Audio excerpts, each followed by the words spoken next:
Record, Rich. Welcome to Snowmobile Sessions Live on YouTube and your favorite podcast platforms. We're the #1 destination to learn about snowmobiling, network with other sledders, and have an awesome time doing it. We'll meet other snowmobilers that share your passion and show your fan photos along the way. Snowmobile Sessions Live. Enjoy the ride. It's a journey for life and I'm your ride. Hang on. This episode of Snowmobile Sessions Live is brought to you by Energy Powersports. They're Oakville, Ontario's full-line BRP dealer with complete sales and service to all BRP models and so much more. They've even got a line of fishing boats. Check out energypowersports.ca and tell them that Gary says hi.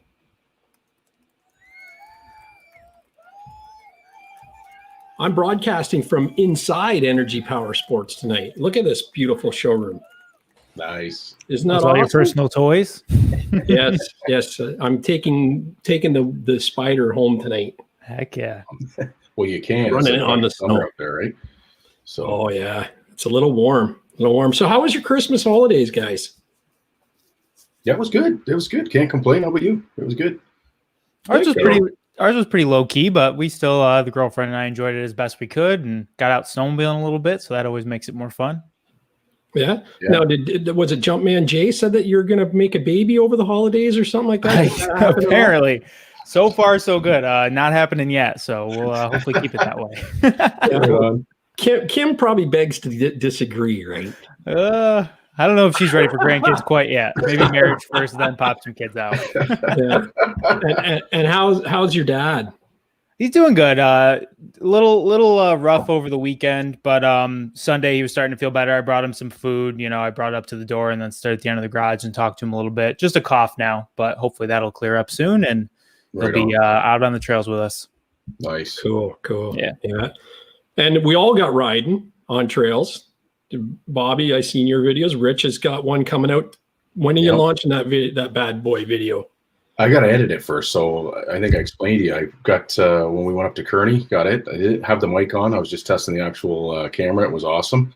And then I hooked up the mic, got it all set up in my helmet, decided to go out ride. And we went up to the, what do you call it? The shack there, the Algonquin. Anyways, the shelter, and amazing footage. The trails were really good, and my mic didn't work. I have no sound of the sled. I was talking all the time in the snow, so it's trial and error. But you know what? I'll get it down pat before we start slapping the miles on too. So no problem. Well, I said it to even our guest tonight that the very first video you make of the season, doesn't matter who you are, how long you've been in the sport, there's always something wrong. And you look at Bobby, Pasty Boy, Shag, me, Rich, Mark Bow. I seen his video. It had some issues at the beginning. Oh yeah. I texted Bobby when I got back. I'm like, Bobby, I got wicked footage, but I got no sound. Like there's nothing. Yeah. That's the worst when that happens. Yeah. So anyway, I just want to bring the guest on and introduce him. I don't know whether many people know of this guy's channel, but he's new to the YouTube world and came up in my suggested feed. And he's got a real cool personality. He's unless I'm super nerdy, I think he's the coolest guy on YouTube. And he's got the coolest mustache. He's got the coolest dog nash. He's got the coolest girlfriend that rides around the city streets in the snow on the back of a sled with no complaints. So without further ado, let's bring him on. Here is JesseJames322. Nice. Right on. The mascot. Just kidding. That's Nash. That's not me. What's going on, guys? How are you? Good, man. Great. They say dogs look like their owners, and I'm kind of seeing some resemblance there, you know? Spitting image. It's like a mirror. Yeah, that's cool. So tell us a bit about yourself there, buddy. Like I stumbled on you, but I still don't know a whole lot about you. You got a racing number or something in your name. Just give us a 2-cent run. Then we're going to check out some fan photos, and then and we'll talk more about you as we go through those. Yeah, so born and raised in New Jersey, 28 years old, raced snowmobiles as a living. That's what I used to do back in the day, from when I was like 15 until I was 21. So I have a pretty big racing background, raced cars for a little bit there, built cars for Lucas Oil, traveled the country with them. And now I'm just back in the sport doing it for fun and having a ball doing it. That's awesome. That's awesome. And Nice, what like are you riding there? Tell the people about what you, besides the pink pig, what else are you riding there? So beside that, Santa's pig. That's not my pig. I'm sure there's a story for that. My pig is, I just picked it up this year. It's a 2021 Polaris 850 VR1, Indy VR1. It's a 129. It's a stretch to a 136 with a big wheel kit. It's got a couple fancy things here and there on it, but finally got some miles on it this weekend. But it's a beast. It's an animal. That's awesome. Can't wait to see some videos on that. Yeah, they're coming. I got a bunch of stuff videoed this past weekend. So they're coming down the pipe. I've just got to edit them all together. That's another thing. Editing riding videos is tough. Wow, It is. There's a lot to go through. Yep. Man, you video everything, and then all of a sudden you have 3 hours of footage, and you're like, I can go through this now and make like a 20-minute video. Yep. Yeah, you learn to shoot better. That's what I'm actually pretty proud of the way I shoot now, because you learn to shoot. My son is a cheat too. He's ahead of me all the time, and he'll radio ahead, turn on the camera if he's in a good spot. So Nice. like it's kind of cheating a bit with having the nuclear digital comms, because he can set me up. So Nice. yeah, it saves a lot of time. Like that's the thing. I know guys that just let the cameras run and run and run. But if you've got 8 hours of video, it's 40 hours of editing. You know what I mean? So. And now I have 2 cameras running now, so everything's double because I have one on my helmet and then one on the back of the sled. So it's a lot. Oh yeah, for sure. We're getting there. We'll figure it out. For sure. So listen, do you want to sit through some fan photos with us? We had a good, like being off last week, we had a crazy amount of submissions. So Absolutely. it's gonna be super fun. Super fun. For sure. So just hold on to your hats, folks. Here we go.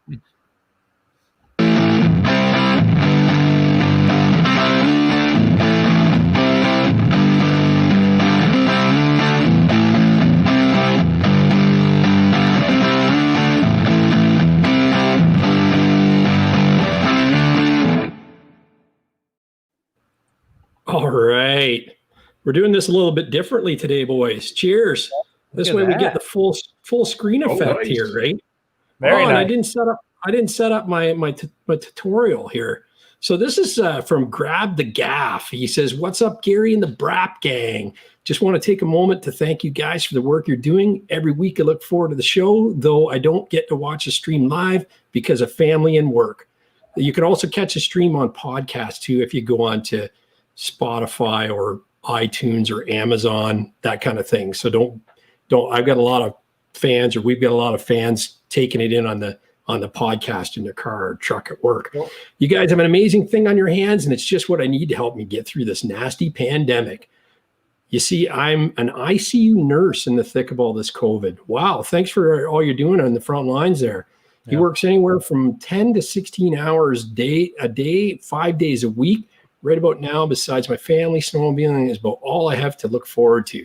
My sled is my therapist in good times and bad, and right about now I could really use some sled therapy. Anyways, attached is a photo of my younger years drag racing my heavily modified Pro X, and that was by far my favorite sled, though I'm riding this year's a 2019 Arctic Cat ZR 8000 these days. Keep up the great work, and I wish everyone a safe and happy holidays. Rob Russo, YouTube name Grab the Gaff." And he says, "P.S. If I run into you on Tug Hill," hold on. Still a little slow on these, on the take on these. Tug hill. Just had to say it. Bobby, I'd love to take a photo. There you go. You take a photo, send it to us, Yeah. That's awesome. I like that color, that matte. That looks wicked. Yeah, Beautiful. they're good looking sleds. Yeah. Pretty quick too. Yeah. Here we go. Bailey Addis. He says, good evening, boys. Wanted to share some photos of a project sled I picked up last year for my friends or my girlfriend to ride. It's a 97 Polaris XCR triple. Who doesn't love the sound of a triple? Sled has come a long way, replaced many parts. Working on older sleds brings a ton of flashbacks. Hope you all had a Merry Christmas. I enjoy the podcasts every week. That's a sweet one, huh? The XCRs were awesome. Yeah, I've always said look at this, right? The triples are the national anthem of snowmobiling, man. Yeah. Look at the big brother watching over there in the background. Two big brothers. Two of them. Yeah. Oh, I was looking at the snowblower. I wasn't. There is a couple of sleds there. Sorry, I missed those. Sorry, I was in a golf bag. There's a set of golf clubs there. Oh yeah, there is. That's awesome. I love those white XCRs from back in the day. Yeah, they were nice. Oh yeah, they're nice. Huh? Yeah. Did the Nice storm to like keep that it. too. They were nice. Yeah. What is Rich? What is Streeter's garage? Is that the same sled he just restored? It was a Polaris, but I don't think it was. Was it an XCR? Well, he did the ZRT, the 800 triple, right? That was his last one I saw. But I know he was working on another one too. I don't know if he's in the chat room there, but yeah, he's done so many of them. He's done some nice work on it too. Yeah, so, that ZRT 800 man was mint after he finished it. I wanted to drive down there and pick it up. It was a nice looking sled. Nice. We always thought the Arctic Cat was the ugliest, that M1000 or whatever sled ever made, but I think this Yamaha takes the cake, eh? This is Trailmaker 74. He said, here's a few pics from a few years back doing a little early season grooming one day with my daughter.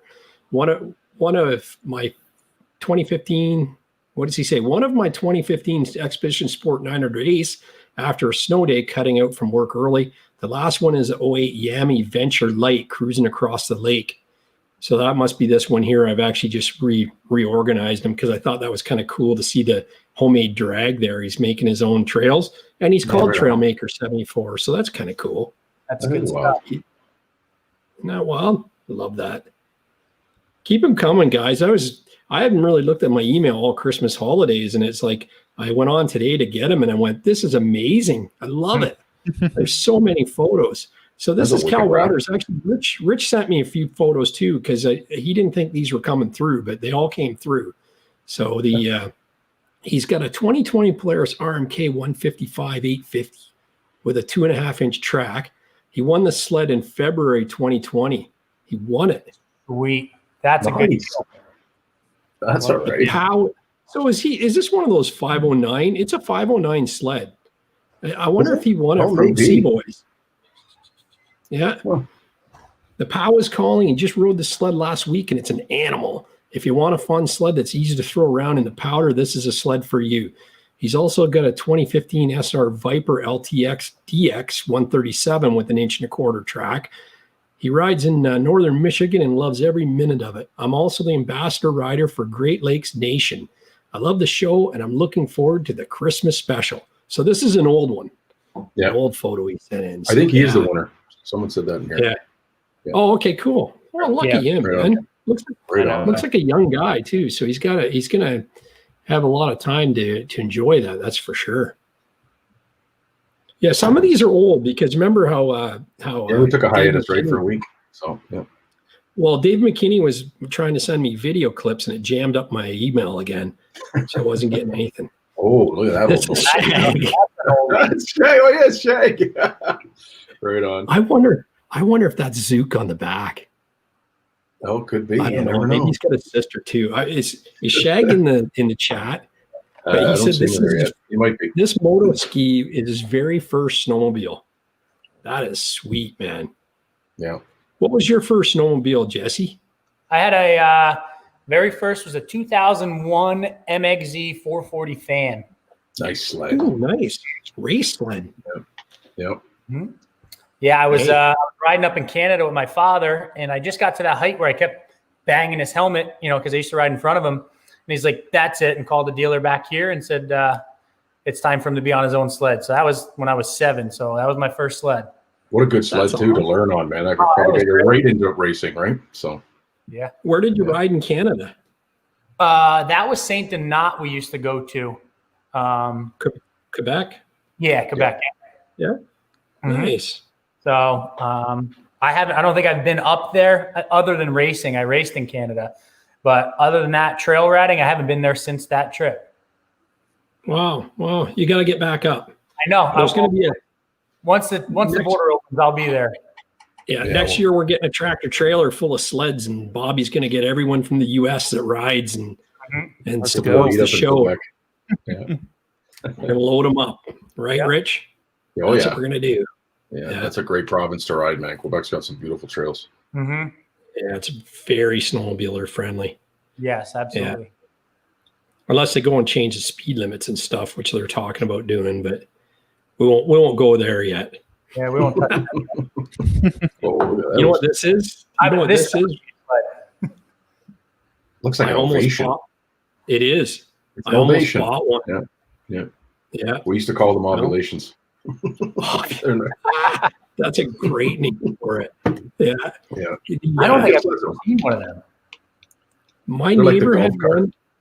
Yeah, they actually took the story behind these. I'll read what the guy texted me. But my neighbor up at the cottage had one in his garage, and it had 500 kilometers on it. And this was about 2 years ago.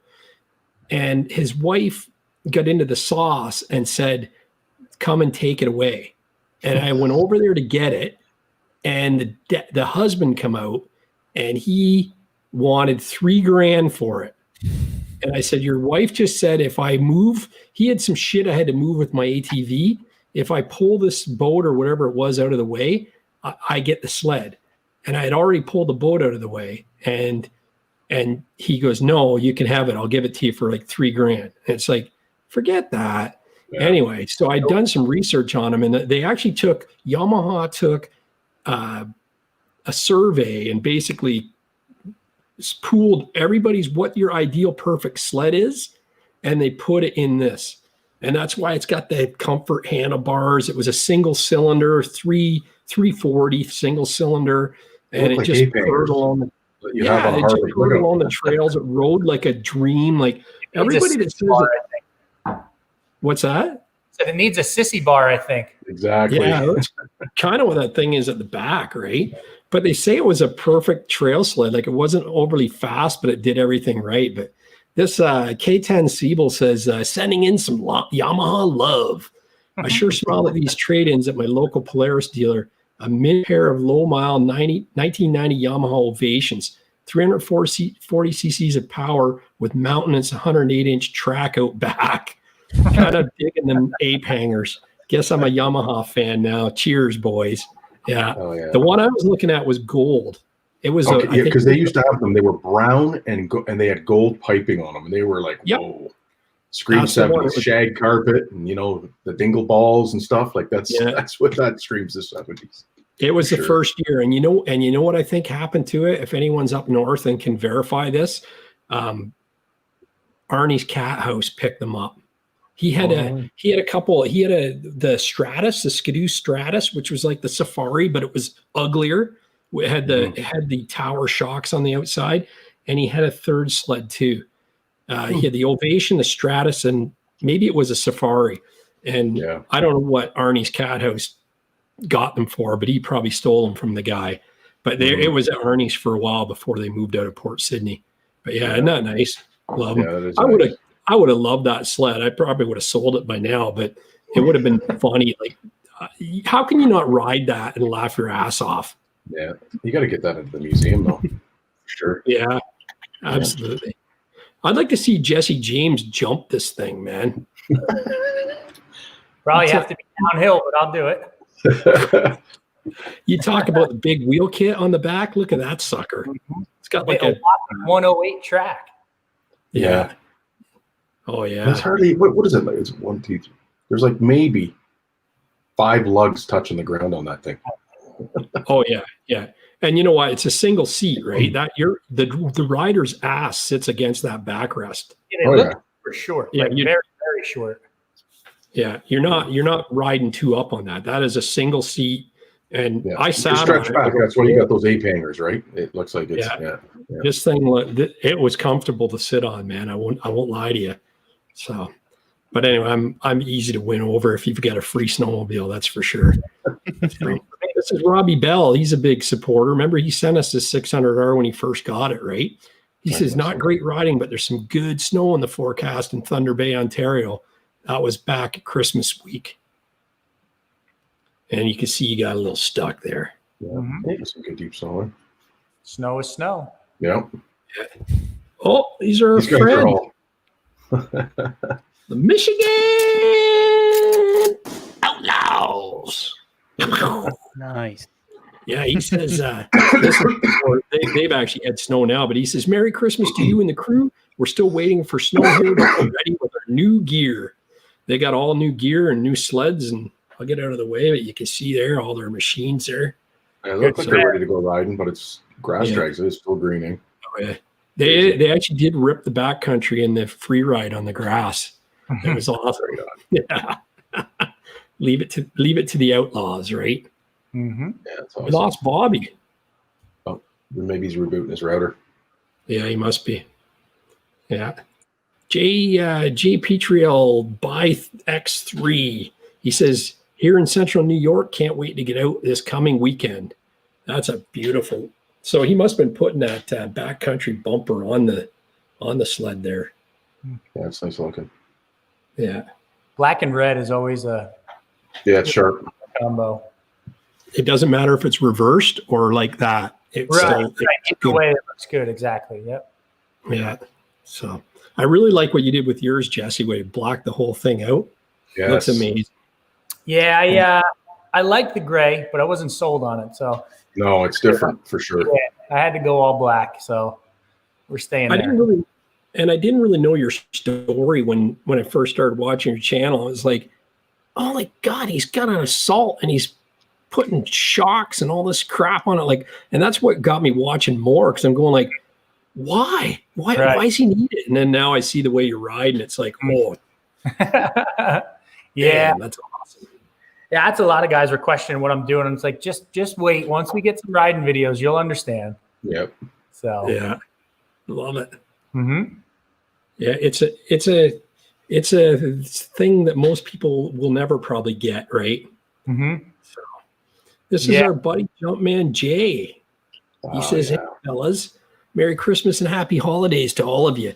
The first ride out on his new machine, ripping in the new 509 gear. I had a great time, even though there's only a couple inches on the ground. I had to get out for a short rip. All these loops around the yard are just not doing it anymore. Hope we get some real snow soon. I'm sure we're all getting impatient. Looking forward to this week's show. Cheers.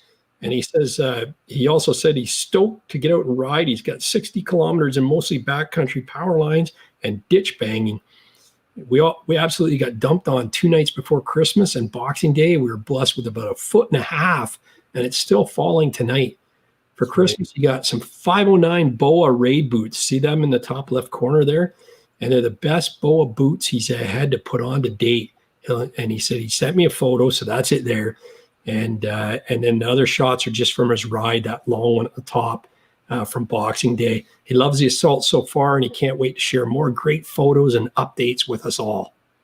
I love that color combo. I had that on the first Polaris I owned. I had that in a Pro S, but that color combo. Yeah, the line in the black is nice, right? It's like Bobby's sled too, the last one with the lines. Yeah. Yep. Can't go wrong with that color. Mm-hmm. Yeah. This is Jumpman Jay, Bobby. He's got these BOA boots, and he's been out riding since Christmas. Nice. Said Lucky they have him. a 1.5 feet of snow where he is. Oh, it's better than the 1.5 feet of slush we have around here. So Yeah.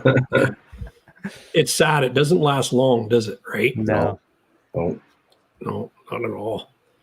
Where'd my pages go? Here we go here. So Rob Overholt, he sent me this photo. This is at our Christmas special. He said, sorry, boy, he's going to miss the podcast tonight. He just picked up his new truck, but he'll watch it later. Merry Christmas, everyone, and send on. We do have some pictures of him. Nice truck. So they're kind of a gorgeous truck. So It is, yeah. yeah, sweet. The new 1500. Yeah. You're a truck guy, right? I am, yeah. That's my other hobby that I like to do. So Yeah, you got another. You were doing another channel with a buddy, right, Jesse? yeah, so a good friend of mine, Greg, the Greg A channel, he started that back when me and him were super close. We were actually building my 800 horsepower Dodge that we built, and so when he was starting, I was helping him with that, and that's why I'm halfway decent behind the camera. I would like to think, because I've had a little bit of practice. So Right on. Yeah, sweet. Mm-hmm. No, it's all good stuff, man. Look at this lineup. Love it. Ooh, Oh, nice dude. colors too. Yeah. This That is red from one Joe. was awesome. Yeah, isn't that nice? Yeah, Joseph Caracco sleds in the Adirondacks, Boonville, New York. Nice. It's beautiful. Yeah, that's it's so funny that you got the 2016 XRS as a third one in there, and then you've got like the 20.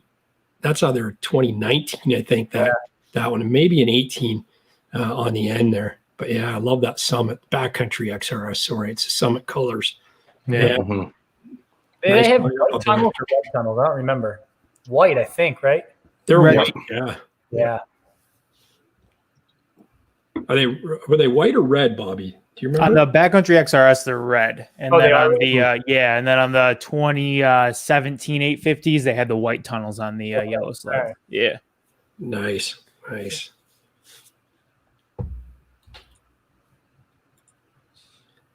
This is Joseph. So is that the guy that had the truck? What's his Let me name? see. Maybe. No, this is the same guy from before. He says, oh no, this is Justin. I didn't change the name. This is Justin Falcone. He says, hey guys, here's some pictures of my Yamaha Apex. It's a 2011 SE. It's a picture when he blew through some trees and put her in the rhubarb in Deep River. It has about 30,000 kilometers on it, and still running great. He just picked up a mission helmet and he's looking forward to using it. Slapped Nice. on a black visor and it looks sweet. Cheers from Nice. Ottawa, Ontario. Oh, right on. Yeah, that's Look at that. awesome. Usually Ottawa's got a ton of snow. There's nothing anywhere right now. Yeah. Looking out of the way of that one, there's a side. All the Apex right now. Mark Bow, if he's in the chat, is he in the chat today? Yep, he's in here. Yep. He had that sled, and then we rode with a buddy of mine that has the twin to that, and he had some stuff done to it suspension wise, not really any performance, but you should see the guy ride the balls off of that thing. It was like he was on a 2-stroke. Like you never seen a guy ride a 4-stroke like this guy. It was awesome. I can't wait to ride with him again. it's like our third Yamaha this episode. We're doing good. Yeah, getting some more Yamis in here, right? You don't see him very often. Yeah. No. The ovulation kicked it off there, Gary. Getting all the Yamahas back in here, right? That's it. Yeah, I think we might have started a new trend with that ovation. Definitely. Yeah. Right on. This is Tyler. Where's Tyler here? He says, huge. I think I got the names all wrong here. This is harder than you think. Hey, buddy, you did a good job, man. It can't be easy. So This is Carl. And this is Carl, not Tyler. So ignore that. He's a huge fan of the podcast. He rides in Inlet and Old Forge, and he's only been in the game for a few years. Check out his 2011 MXZ TNT 1200. That's not him. And that's not a TNT 1200. It is not. And his new wrap. There's no way that's a 1200. But No, that's a new it is wrap. wrapped, yeah. Rev, he's looking. I don't know. He's looking forward to running with Rev Rider and Pasty Boy while out on the open lake. What's up with your gators and stickers? I think I sent him the information on the gators. The gators are at stufflikethis.ca/masks, and you can get those cool gators there. But that's not a 1200. No. Unless they I was thinking I haven't seen that in Old Forge, that spot. So I was like, oh, I wonder where that is. What I say? Tyler Bugden? Yeah, that's what it says Yeah. there. I probably, you know what? Tyler probably didn't send me any verbiage. Yeah. There's Oh, so it's Carl. There it is. There you go. So Got there, that, now, there you go, Bobby. Yeah. That now you know what to look for when you want to go racing on the lake with Pasty Oh, Boy and yeah. him. That would be awesome. He's got that 21 Old Forge Pass on it, so he's ready for the year. Oh, is that what the bottom left corner thing is? Right, That green sticker, I Green think. sucker, yeah. Oh, that's a 20. Sorry, wrong year. Yeah. Just off by a whole Yeah. season. what's this one right here? That's That's our That's registration. the registration. Oh, okay. God, that's ugly. It is awful. No, Well, it's like I'm our the Ontario ones, registration, Gary. not the They're sled. I like the terrible, wrap. man. They're exactly like the the same as wrap. the I Ontario do. ones. Yeah. Yeah. Luckily, I'm in Jersey, so I only have to run the little sticker. I don't have to run the big license plate sticker. Nice. Nice. So I kind of sneak away with it. Yeah. That's good. They are ugly, man. They're terrible. It's like what? Come on. Some guy in the 60s made it and it's still stuck, right? So And they're the worst stickers in the world. It Oh, breaks yeah. just like his does. It's all reflective. They break off into tiny pieces. yep. So now we're back on track. See, that's why everybody has to send me a story. Whoever it was back there messed up the whole flow here. Well, This you is get the Joe. name right, so Yeah. Joe's impatiently waiting on snow. Well, at least we know what a 1200 is supposed to look like and what a 800 or 600 is supposed to look like. Yeah. So he's impatiently waiting at snow. This is a gorgeous sled, It's isn't an it? Alpha, I think. Yeah. Yeah. hardcore. Alpha 1, and it's a hardcore Arctic Cat. Nice. Love it. That's a nice Yeah. color. The red, I then you love got the the, color. the white spindle. That looks awesome. It does. Guys, The white and the rail, the monorail's white. Yeah. I did Muskoka Mike bought a Viper and the one panel up like where it says hardcore there, it has a custom wrap on it, and the one panel had ripped off. So he said, "Can you make me the panel?" So I copied from the other side and flipped it, and has SR Viper in it and stuff. And so I did it, and it looks great. But he hadn't picked it up, and I'm feeling really bad that it's snowing up there, and he's been riding, and I'm going like, you've got this turbo sled with like the cold air intake on it and no side panels, because I got both the side panels here. And he goes, "No, don't worry about it." And he sends me a picture, and he bought a pair of black ones. He bought a pair of black ones, and I said, "That looks dynamite with black on." He goes, "No, it's spray painted and running," and he hand painted the numbers on like he didn't even Waiting for you to bring his panels back. That's awesome. He's probably already got 500K or more on. He's probably in the chat right now. He's probably got 500K or more on without his real panel. So, yeah. Desperate times, desperate measures. Yeah. So, That's awesome. but I, like the whole Christmas holidays, I'm going, should I just go up north with these things and take him to him? And oh man. So anyway, I can't wait to get up and ride him and Muskoka Mike and Jeremy and Mike K and Rich and all these guys. I got Ryan from More Toys, More Noise. I want to ride with him too. So As soon as it goes green, buddy, we'll hook up for sure. Right? Jesse and Mike, and well, I thought I seen Mike on the trails last week, and it was like, oh my God, I was like, I almost went to hug the guy, and then I realized it wasn't Mike Eisenberg, but He was way the heck up north. He posted today. I noticed on I think it was Facebook. One of the things. Yeah, They were way up near Cochrane. yeah, they're up near Cochrane, right? Him and Jesse right now. So Nice. yeah, so this is iPolling 1024. Oh, I was smart here. I wrote no content. So here, but a couple of nice dudes there. I don't know what this one is. These might be his old sleds. Those are all twins, and then you've got like the brand new blurry picture there in the top. So I don't know. That's what he sent. So, Tad, he was a winner last week. I think he won the NARPro or something. I believe. I think it was him. He says, "Hey Gary, hey boys. Okay, this week he decided to shoot you a pic from our February 2018 4-day trip to Beaver Creek, Utah. He highly recommends this area and accommodations at Beaver Creek Lodge, Logan Canyon, Utah. We rented a Skidoo Summit 850, 165 with 3-inch paddles shown here. Couple tips for Rich and Bobby when they go: leave your sleds at home You want the latest mountain machines with big paddles. You're bringing the assault, that's for sure. Yeah. Secondly, get a guide. The mountains are vast with many dangers. The guides will keep you safe. Lastly, not much of your Eastern Trail experience counts. You'll feel like a beginner again, but that's okay. You'll have a blast. The three of us sure did. Happy New Year, Tad Hershey from Michigan. Nice. Yeah. Look at that view, man. Mm-hmm. That is so, Great. that's beautiful. Yeah, all I have to do is turn around and I can look at it, eh? Yeah, right. Like you're there. It is. It's freezing cold up here, though, man. Somebody bring me a jacket next time, will you? All right. Oh, yeah, here we go. Rob Overall, another fan. Finally, some snow down here in the Niagara region. Little fun today and a little fun tonight. It's a Boxing Day ride. Am I covering up a sled? Nope. Pretty good there. Probably That's doesn't look nice. like that now. No. That's nice. There's that XP, like Roscoe in the back there's got like a snot sickle hanging down the Yeah, right. Right beside the old ZR. Early 2000 MXZs were so fast. What Yeah. did I see? Is that an 800 or I don't know. He didn't really say. yeah, Can't really Yeah, tell looks either. like it. so fast? MXZX, yeah, I think so. 800. It says 800 on the side. Yeah. Yeah.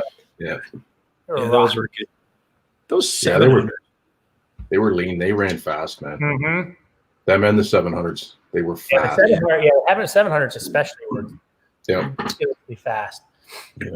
The anniversary Olympic editions, in the US they were called they had Bombardier written on the side. They were orange and yellow. They were the Olympic ones, and they're heritage editions. Oh, nice. And their 700s were beat an 800.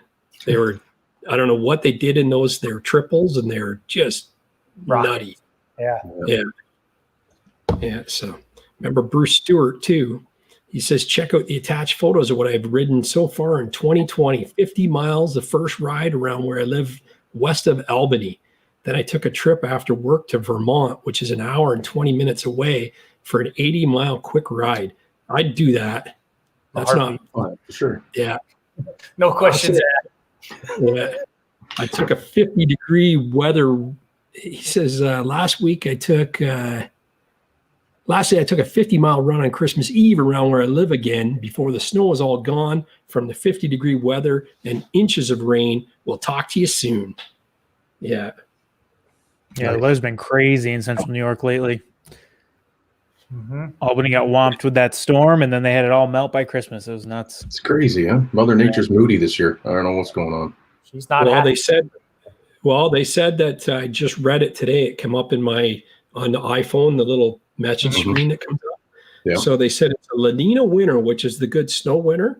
Yeah. And they're saying that it's got El Nino characteristics so far, but they're saying there's a pattern coming in the end of January that they're saying that La Nina is just late. It's not that it's not happened.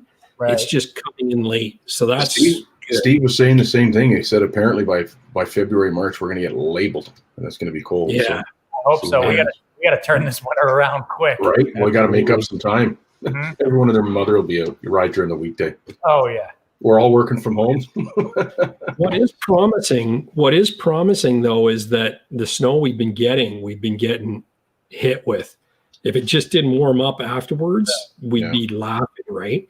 So That happened last year too. I mean, we'd get hit with 2, 3, 4 feet, and then within 3 days, it was 60 degrees and 3 inches of rain and gone every last bit. But then by the time the rain was done, it was freezing again and it would snow. yeah, exactly. Yeah, that's Canadian winters. That's southwestern Ontario. So yeah. Oh, I didn't mean to show this picture. This is that sucky Jeremy Oderkirk. Third official ride today. First two, he forgot his phone. Glad you did, because we don't want to see that, Jeremy. The trail was very bumpy. Look at with a sticker he's got on the windshield there. He's the Brat Pack. Nice. Yeah, I can't wait to ride with Jeremy. He's a hoot. He sent me more pictures too. So Justin Bolt. Just a few pictures from our first ride in 2020, Mercer, Wisconsin. Some good early season riding and even met some new riding partners. got a good 100 miles in and spent some money at a few local establishments. He had some pictures of the local establishments. I couldn't get them in the screen. They're really blurry, but what a great shot, eh? Yeah, that's awesome. The Yamaha looks like that. Is that this your Sidewinder? It looks like it. The blue. So Could be. No, I like the blue on blue. Yeah, that's cool. Maybe it's 2020. Yeah, that is nice. I've never ridden one of them. I'd like to get my hands on one. I want to ride an SRX, Jesse. I want to get one out, dialed with that Stage 3 kit, get out on a long lake. Just let her go. There you go. Yeah. I think that's one of those Venoms back there. Those Is new it a like Venom? single cylinder kid Oh, it sleds. is, too, Yeah. behind Gary. Yeah, Gary too. Take a look. Can you see? Yeah, it is too. It is a Venom. Oh yeah, Go by the headlight, right there. That third. Yeah, Can I zoom in on that? Oh, yeah, it's a Venom. Oh. Everybody that ever rode at the shootout, you know, the where they ride the sleds for next year that's coming out. Everyone said the Blast and the Venom. People were fighting over them. All the media guys, because they said they were such a hoot. The single lunger, and apparently, I guess it brought back old days. So you could just throw it around and have a ton of fun. Yeah, that is a Venom. Yep. You can tell by the headlight. Yep, that is cool. Lucky kid. Right? Yeah. Perfect. How do I get rid of? I gotta get rid of my name here. Yeah, it says that's me. Yep, Venom. Yeah, that's cool. Oh, he's in the chat. Is he? Sidewinder, Venom, and 2 Vipers. So yeah, they're. Yeah, that's cool. It's his buddy's wife's sled. She loves it. Oh yeah, like that's thing for trail riding. That thing would keep up with the best of them, wouldn't it? Yeah. Oh, for sure. Yeah. So, what do we got here? We got Bruce Stewart. He's a big fan too. He says, Gary, Bruce Stewart again, just dropping a few more pictures to add to the fan photos. Me and a few friends took a quick New Year's Eve trip up to Tug. Wait for it. Hill. And he's think of where that is. And he put a quick 100 miles from 9:30 a.m. to 12:30 p.m. and headed back home after that. Tug Hill is the only spot right now available to ride because of the 50-degree weather and rain we got last week. It's a 2-hour drive from my house, but worth the trip every season. I usually only go to the Tug when there isn't snow or anywhere else because it gets packed for my liking. 300 miles total so far this year. Hope you enjoy the pics. Thank you. Well, that's the thing. They say Tug Hill is like Halliburton, Rich. It's like they get all the snow off the lake. Yeah. You know? Yeah. So we got a little gift coming in there. Snowstorm on Bobby's side. Yeah, super chat. Right on, Snowstorm. Thank you so buddy. much. Appreciate it. Yeah. Ooh, that's a penny less than being on the Mountain Madman. We'll give him a Mountain Madman for that. He's deserving. He's a good guy. We appreciate He's it. right there. Yeah, right on. It might have been the Canadian dollar exchange. Who knows? Did you hear the Mountain soundtrack there? Yeah. Oh good. yeah. I was wondering what that was. And there he just bought me a beer. Nice. All right, let's do this. Okay, so we got Bruce Stewart taken care of, right? No, we got his There we go. There. You wonder Find what- Harder package today. That's why he was saying thanks. So Oh, cool. That's Good chat. awesome. I picked mine up Yeah. from the thing today too. Oh, did you really? I didn't get one. What the hell are you guys talking about? Hey, Ty, you wonder what truck matches your sled, Rich? Here it Well, is. yeah, very nice. That was my old truck actually. Was it really? I said S Sport, but mine was all black. Yeah. He said he just picked up the new Matrix 850. It's just enough snow here in northern Michigan for a little test ride. The 850 rips. Is that the gray with a little bit of black? Is that color combo? Yeah, it is. It's got the black. Gray He's doors. got a great tunnel though. It looks like. Yeah. Yeah, he does. Gray tunnel. He's got. It's all Gray gray rail except the windows shoulders. too. Yeah. I think I'm going to copy Jesse next year, and I'm going to black out my my side panels and get all black. No, as soon as I see him do that, ooh, that's a great idea. Oh yeah. Yeah, it looks good. As soon as You I know what ordered, you need? Yeah. I ordered it last year, and I was like, they're not staying around. They're going to be black. Yeah. No, it was good, man. The sled looks nice, especially with the windshield that all blacked out. Is It We- changed the entire sled. It's unbelievable. It's just like it gets rid of like the tint is nice, but then once you black it out, it's like wow. yeah. Well, that's nice. It doesn't, Jesse. For you, it needs one thing on the hood. It needs the Burt Reynolds gold. Yeah. Like right on the windshield. The Phoenix, right up the hood. Oh yeah, it would match your shocks too. Yeah, I was just gonna say I get it the same color as the shocks. Yeah, we'll do it. I'll help you out. Mm-hmm. Just let me know. This is our pal Corey. He says, "Hey Gary, here's a few pics from the last few days: New Year's Eve trip to Halliburton Forest, and Saturday trip to Bonfield, Mattawa, and back, and then from South River to Kearney to Edgewater Lodge for lunch and back." And he was able to log 450 kilometers, which is awesome for beginning of January. Trails were poor to amazing. Definitely need more snow and cold as the lakes and swamps are soft. Love the show. Keep it up. Cheers. And oh, by the way, Skidoo rocks. We made it up we went up to Edgewater too, but it was closed. We got all the way up there. Yeah, he actually sent a picture of that. He had takeout on the seat of the Edgewater, so they weren't even doing. So when you were there, were they doing takeout at all? Or? No, it was completely closed. But that was New Year's Day, so. Oh yeah, that could be too, right? Yeah, we went up there. So, yeah, I did just a little incidental thing here. I did his little graphics there on the tunnel and the side panel. You see how it's got the digital camo. Mm-hmm. We did it like a factory. We made it look factory, but we wanted something just a little bit different. And then he ordered the lava red windshield skirt, and I gave him some extra vinyl to do the riser in red as well. So it's got a nice pop to it. Yeah, it's a gorgeous sled. Make it your own. Yeah. Maybe I'll make it my own when he's ready to trade it in. There you go.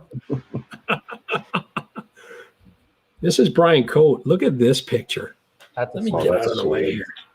Isn't that freaking cool? Beauty. Yep. Made the color of the sleds pop, huh? That's nice. That's Canada too. He says, love your show. We got out for our very first ride yesterday. Great time. Pretty sure he's from Canada. You know? Looks like it could be. Yeah. And then we got this clown again. Second picture. Oh, wait, I'm getting a call. Oh, hi. It's the show producer. He wants Jeremy to know you suck. And Mike sucks too. You guys suck. Jeremy says, you should be familiar because this is where we got stopped last winter by the cops. The fourth picture is South River. I don't have a fourth picture where we had lunch. The remaining pictures are both Mike and my Skidoos in front of a Polaris dealership. I did see that. That's in front of Rick Ward's. I wanted to do that last year. Yeah, in Kearney. Hope you get a giggle out of these. Great ride with a great friend. Can't wait to do it again next weekend. Yeah. Yeah, that's awesome. Isn't that a pair though, eh? Oh, yeah. That's a 2020 and a 299, I think it is. Evolution, right? 21 years, right? Yeah. But that thing of Jeremy's runs great. It's amazing. He got it for $500, so you can't. If he's got 400K on it or whatever now, and he put on 1,000 or whatever last year, he's got his money and then some. Yeah, you know what I mean? Yeah. Jeff Sibbitt's the Tech Vest winner. Oh, nice. Yeah. Nice. So he's a good cat. And I did his license numbers on the side there, right somewhere down there. Right in there. Here's some photos of our first real outing. The trails were great. My son Aiden and I loved it. Oh, he says, check out my registration numbers. LOL. I did. Showed nice everybody. 509 bucket too. Look at that. That's nice. Awesome. Like that lens. That's that fire lens. Is awesome. Yeah, crazy looking. Wow. Mm-hmm. Look at how it seals up. It's like it's a visor that snaps down. Yeah. That's cool. Rich, when we get sponsored by 509, we'll all be wearing those. We'll be ducking out. Yeah, that's awesome. Yeah, for sure. Look at this picture. I'm with them. I was taking it. Yeah. Oh, nice, really. Yeah. So this is Justin again. He says, just some additional photos of our 400-mile week in northern Wisconsin and the Upper Peninsula. Wife and I are partners. Rode from Mercer, Wisconsin to Lake of the Woods, 200-mile round trip. He said Lake of the Couds. I wonder if that's a joke, an inside joke, because he spelt it Coulds. As you can see, just west of or east of Thunder Bay. It is, yeah. As you can see, my wife barely made it back. Overall, a great week. Wish there was more snow. Oh, and broke bogey wheels on both Yamahas. I guess that means we're riding them how they're meant to be ridden. And he gives us one of these. That's awesome. Nice. Yeah. Nice. I didn't That's put the a other shot. photos in, but isn't that shot? Like I thought on the big screen, this shot Yeah. doesn't. That's a nice picture. Yeah, you're pretty close to the Canadian border there. I think it's a lot of guys ride the Upper Peninsula and they come around through Canada. Yep. And then this is Cal Waters. Oh, so this is the pictures Bobby sent in. Said he was having some trouble. So there you can see it's the 509 winter sled there. That's a nice Sweet. color Isn't that wrap. awesome? I love that combo. That is wicked. Isn't that cool? It's Yep. very simple too. Yeah. I like. That's nice. Yeah. And look at how happy the guy is there and his girlfriend Oh, too. wouldn't you win that? That's awesome. That's, like I said before, that's a good day. Oh, He's yeah. probably still smiling. For sure. Yeah, for sure. Yeah. It's even got the bumper on it too. Yeah. See that? That's wicked. That's a nice Awesome. design. Yeah, it is. Troy Parks, he just rounded out the year with the long-awaited delivery of his 2021 Skidoo Expedition Extreme 850 E-Tech. The dealer went all out and had it ready to be picked up on the 30th before the end of the year. We're still waiting for snow here, so he'll use the time to install some accessories. I'm coming off a 2015 Expedition Sport 900 Ace. Another great sled, though, too. They're wicked. Yeah. Those Yeah. things. So when we did a trip up Quebec, one of the guys, Tony, had one of them, and the thing hauled. Like, I mean, the one guy swapped off. He goes, "I'm taking the couch for a ride," and he rode it. He went blowing by it, so going over jumps, and the thing they're wild. They're The Expedition. Yeah. unreal. Yeah. Oh, yeah. Yeah. That's what it's all about, though, right? Oh, yeah. We went riding with Paul again, and he's got just the 900 Ace Blizzard. And my buddy George that bought my Renegade, he goes, I'm blown away by that thing. You can't even hear it. Nope. Like, it's so dead quiet.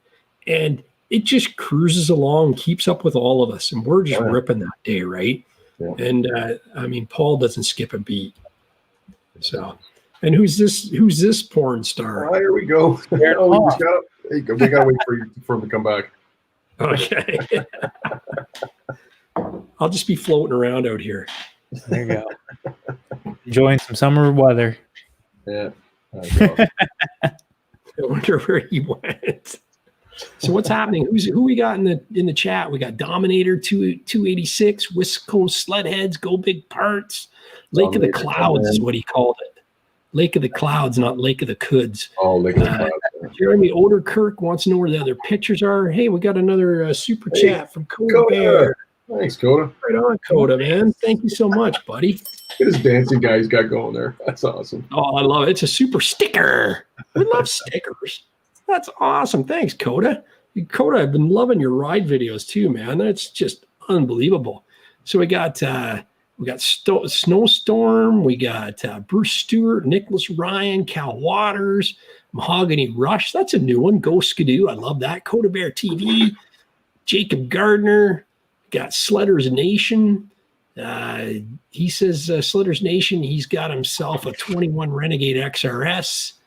J Nice. Fly Low, he's in the house. No one before me was first in on Bobby's channel. And I had a guy come in on Crape. He came in on Friday or Saturday whenever I put the actual announcement out that we were going on tonight. Been waiting around since then. Chat.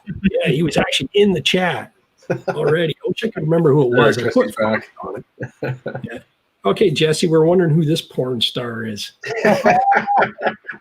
Straight out of the 70s. Yeah. God, I love it. Look at the dog with his leg jacket on. That's awesome. Boating too? You do some boating as well? Yeah, so I got a house down on the water, so that's my summer fun. That's a 35 fountain with twin 502s that we go and play out on. So Dang. Nice. Gotta get some video of that this summer, bud. Yeah, That'd be nice yeah. to see. Yeah. summer's going to be a whole nother whirlwind of tons I of told these guys when I was introducing you this super cool dude, this super cool dog. Like, what the hell? How did I get a piece of that? Got a fountain boat too. Yeah. Yeah. I've got a Starcraft. It's almost a fountain. You can drive it. You can drive it into a fountain. Oh, right on. What are we looking at here? So this was, I want to say 2012 or 2013 in Valcourt, Quebec. So that's still to this date one of my best friends, Mike Pilot, and that was probably our most epic battle that we had. Just one of the races that I'll never forget. He ended up passing. Well, he was leading, I passed him, and then he ended up passing me back in the last turn right before the finish line, and he ended up winning it. But just we look back and talk about it all the time. That was like probably one of the most memorable races of my career. Nice. That's awesome. Did you win a lot, or were you just doing it for fun, or was it? No. That was, like I said, it was my job. That's what I did for a living. So I was lucky enough to have a bunch of sponsors and stuff like that. That it didn't necessarily cost me anything. So my winnings were for me. So again, that was my job. So yeah, I was decent, I would like to think. That's awesome. That's awesome. Yeah. So how many years did you do that for, Jess? So I was in it doing it for full time for 6 years. Nice. That's awesome. Wow. Yeah. Listen, man, getting paid to do something you love, that's half the battle right there. Actually, that is the battle, right? So. It was a good time. I mean, as you get older, I always wish, I knew then what I know now. But I had a hell of a time. It taught you so much, and it made me who I am today, between just dedication and responsibility and stuff like that. I did a lot of it myself, but man, we had a good time. Nice. I really wouldn't trade it for the world. So that's awesome. So did you travel with a great big rig with like the accommodations in the back and all the? I was kind of like an independent rider for the manufacturers and personal sponsor. So I had a four-door dually with a 38-foot trailer that I used to tow. So that was my mechanic shop. That was where I practically lived. And then there was a camper that used to follow me that my old man used to pull around. So we used to have a 2-man band going to every single race. So we had a good time. We had a big following. We had a lot of friends, a lot of family that used to go with us and stuff like that. Everyone loved being involved and throwing in a hand. So we had a really good time. That's awesome. Mm-hmm. And you got to race in Valcourt, man. That's huge. That's great. That's Valcourt is always fun. Yeah. So Valcourt is sweet. Yeah. That's awesome. So what's the? Go ahead. What are we looking at here? Is this your dad?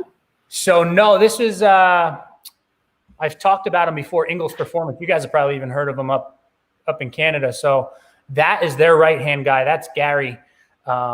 He's been racing with Mike Ingles for the longest time, helped me out a ton. And then that's my uncle. This is when I won in Duluth from the back row.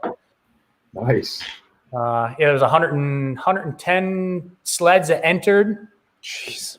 I went 1-2 in the qualifiers, had to go through the LCQ, won the LCQ, and so I started in the back row. And I had first by the first corner and ran away with it. Yeah, so that was probably the biggest win of my career there. Right on. Mm-hmm. Well, especially going from a last chance qualifier and then you win that. Yeah. That's awesome. When you had that many people, you had to go like 1-1 to be, sure. right in. So it was tough. That was a stacked field that day. Nice. So that was a good win. That was a big one. That's awesome. Very good. So there you go, Gary. He was on skidoos, so I know. That's why I wasn't even going to show any racing pictures, and then I looked and these are all dues. Yeah. Well, they're not all dues. There's one coming. I know it when you're talking about. This was also earlier in the day at that Duluth race, just going uphill. It was always one of my favorite pictures, though. The backdrop at Duluth was awesome. I'm actually upset they're not racing there this year, but you had that big backdrop of I can't even think of the lake right now. So all the pictures from there were always like off the chart. They were always so good. For sure. Sweet. So when you came up to Canada, how long would you do the circuit for 3 weeks in Canada? Like there's up or back. You go back and forth. Really? Back. Yeah. So we always had like either 2 or 3 races in Canada. So they were long ones. Like I used to leave on like Wednesdays. A lot of times we would practice Thursday and then race Friday, Saturday, Sunday, and then pack up on Sunday and start my trek home. Nice. Yeah, it was a lot. I'd get 2, 3, 4 in the morning and be like, all right, now I'm sleeping for a week. But I couldn't. back up on Wednesday and go back up. So all the sleds had to be washed, clean, gone through, and train on top of all that. So. And the guys we see on your videos now, like that do the clutch work for you, are they from the old racing days? Like, is that where you've met them? No, I have. I've met a lot of people along the way, and I still talk to just about every single one of them. Like the community that, especially back then, and I'm kind of out of it now, so I'm not 100% sure how it is. But back then, we were all so close, and I became such good friends with so many of them that, like, still to this day, I still talk to them. And the guy stuff that I'm running now, he's doing exactly with this exact sled what I want to do. So I've strayed in other directions, but I still always run stuff by all the guys back then, and they love it, and they still keep in touch with me, and they're on top of all the stuff and watch all the videos, and so they're loving it. So that's good. Mm-hmm. Yeah, you got to keep those people close to you, right? Because they keep you on the road. Is this your trailer here you're talking about? That was my first trailer when I first started racing. That was a trailer my father bought for me, and he wanted to get it wrapped. So that was back in 2000. Oh man, I can't even tell you how long ago that was. So that was the first trailer I ever ran out of. It was right there. And that was my dad's excursion in front of it, and that's what we used to go to all the races in. Very cool. And then the picture on the left is your dirt track racing days, is it? Yeah, that's actually my sister in that picture. That was after obviously one of the wins that we had, and that was a whole nother chapter in my life. Once the weather changes and we're at a snowmobile season, I still, again, bunch of, friends with a bunch of those guys. So I'm going to, dabble in that and go into a couple shops and go to a couple races and stuff and show everyone the ins and outs of that whole community too, which is just as tight as anyone else's. That's awesome. Cool. Yeah, a lot of neat stuff you've got cooking in the background there. So I was thinking that was your girlfriend Corey there. Oh no, that was actually my sister. She's she was at just about every one of the races and probably my number one fan. So that's awesome. Corey was as well, but yeah. Is Corey? Are you married or you just dating or just dating? We've been together for like 12 years. So. Oh, wow. Yeah. So I'm going to tell you a little bit of advice from an old fart here. Mm-hmm. Any girl that'll hop on the back of your sled in the middle of a snowstorm and rip around city streets without a complaint, marry her yesterday. Yeah. Yeah, she's a good egg. We have a good time, and we have a lot of fun. So this past weekend was her first time actually riding, like up on trails and stuff like that, and she loved it. So I could see where my future's heading right there. With another project somewhere along the line. So that's cool. Good. Yeah, that's good, man. Mm-hmm. That's cool. And what are we looking at here? This guy here, I was laughing at the photo here. He doesn't look too thrilled. That's Connor. He's another one of my good buddies. This is just a win. One of the wins. It was my last year racing. Just one of those ones. It was just fun interacting with the fans. The fans were out of control that weekend, and they loved it. It was pouring rain. It was like 45 degrees. This was in Fonda, New York, actually. I think 2014 or so. It's actually at a dirt track. So it's in the summer and springtime, it's a dirt track, and then they had a snowcross race there in the wintertime. So that was just a good one. That was a fun one. Like I said, the fans were super involved, and they were reacting to everything. So that was always something that I'll remember as well. That's wild. Mm-hmm. That's wild. Here we go. It's not a skidoo right there. It is. Going to a cat. Yeah. So Coda Bear, just before you go into this, Coda Bear TV wants to know why you gave up racing, Jesse. I started at a young age, and I did a lot of it myself, and I hurt my back pretty bad my second to last year. And I dealt with a lot of issues, back issues, pain, stuff like that, riding that whole second year, rested, recovered. And then as soon as my last season started, it was pretty much right back in the same boat. I got 2 herniated discs and a hole in my vertebrae. So it was tough to do it, and I loved it. But then I also started car racing, which was way easier on my body. So it was right. It was at that time in my life where it was like, roads are going to divide sooner or later. And I decided to go, the car racing route just because it was easier on my body. Yeah. Did you race motocross or anything like that before you got into this? No, I never got into it. So I grew up trail riding and stuff like that. And the one dealership my father used to get all his sleds from, the one mechanic there had a race sled and stuff like that. And I tried it one time, and then that was the end of that whole story. And then there we were racing, full time. So Yeah. but And no listen, like that. My parents, or my father and my uncle, raced offshore boats from like the late 80s to the mid 90s. Nice. So that's an expensive hobby too. yeah, you want to talk about expense, that blows anything else that you could think of out of water. Spitting thousands every minute. Yeah. Actually, Muskoka Ed says, you're right. You marry her.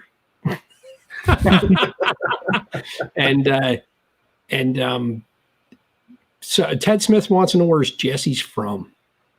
I am from New Jersey, pretty much dead smack in the middle. You can't get any more centralized. North, south, east, and west. I'm right in the middle. Right How on. long does it take you to get to riding the trails, Jesse? Like how far of a drive? Where I ride in Tug Hill, it takes me 4.5. Wow, that's Oh, wait a minute. You didn't let me dedication. do the sound effect. That's dedication. And the Rob Overholt says, hey, Jesse, is that a sportsman or a mod? That's it. That was at the time. That was a sportsman, and then shortly after that is when I started my modified debut and started running. So if anyone's watching, my mentor and the guy that used to build all my cars and who I race for is Jimmy Horton, who was in NASCAR and everything like that. He's actually the only guy to leave Talladega in a race car before they put the catch fence up. Right. Wow. Yeah. Man. Yeah, if you search Jimmy Horton Talladega, you'll see it. It's pretty Huge racing pedigree there. Pretty brutal, eh? pretty wild. Yeah. Yeah. And then Ted, who is it? Jeffrey Fortino says, why did Jesse switch from Skidoo to Polaris? So when I started trail riding again after I retired from racing and everything like that, I always loved Skidoo sleds. I think they build a very great product. I think there's a lot of engineering behind it. There's a lot of thought. Unfortunately, I broke my Gen 4, which you guys will learn. I kind of break anything that I touch. So I broke Gen 4 suspension right out of the bottom of it. And I was kind of sitting there. I was sitting a duck. And the guy whose house that I stay at offered me his Polaris XCR to ride for the weekend. Because if I didn't get offered that, I'd kind of be, dead in the water. And fell in love with it. And I traded my Gen 4 in with 500 miles on it on a 850 Polaris that next week. Wow. Oh, that's funny. Yeah. Yeah, you're allowed to make some bad choices, though, I guess. Eh? You got the right dog and the right girlfriend. We'll let you make the wrong choice on that. I just got to respond to Coda Bear here. He's ribbon Skidoo here.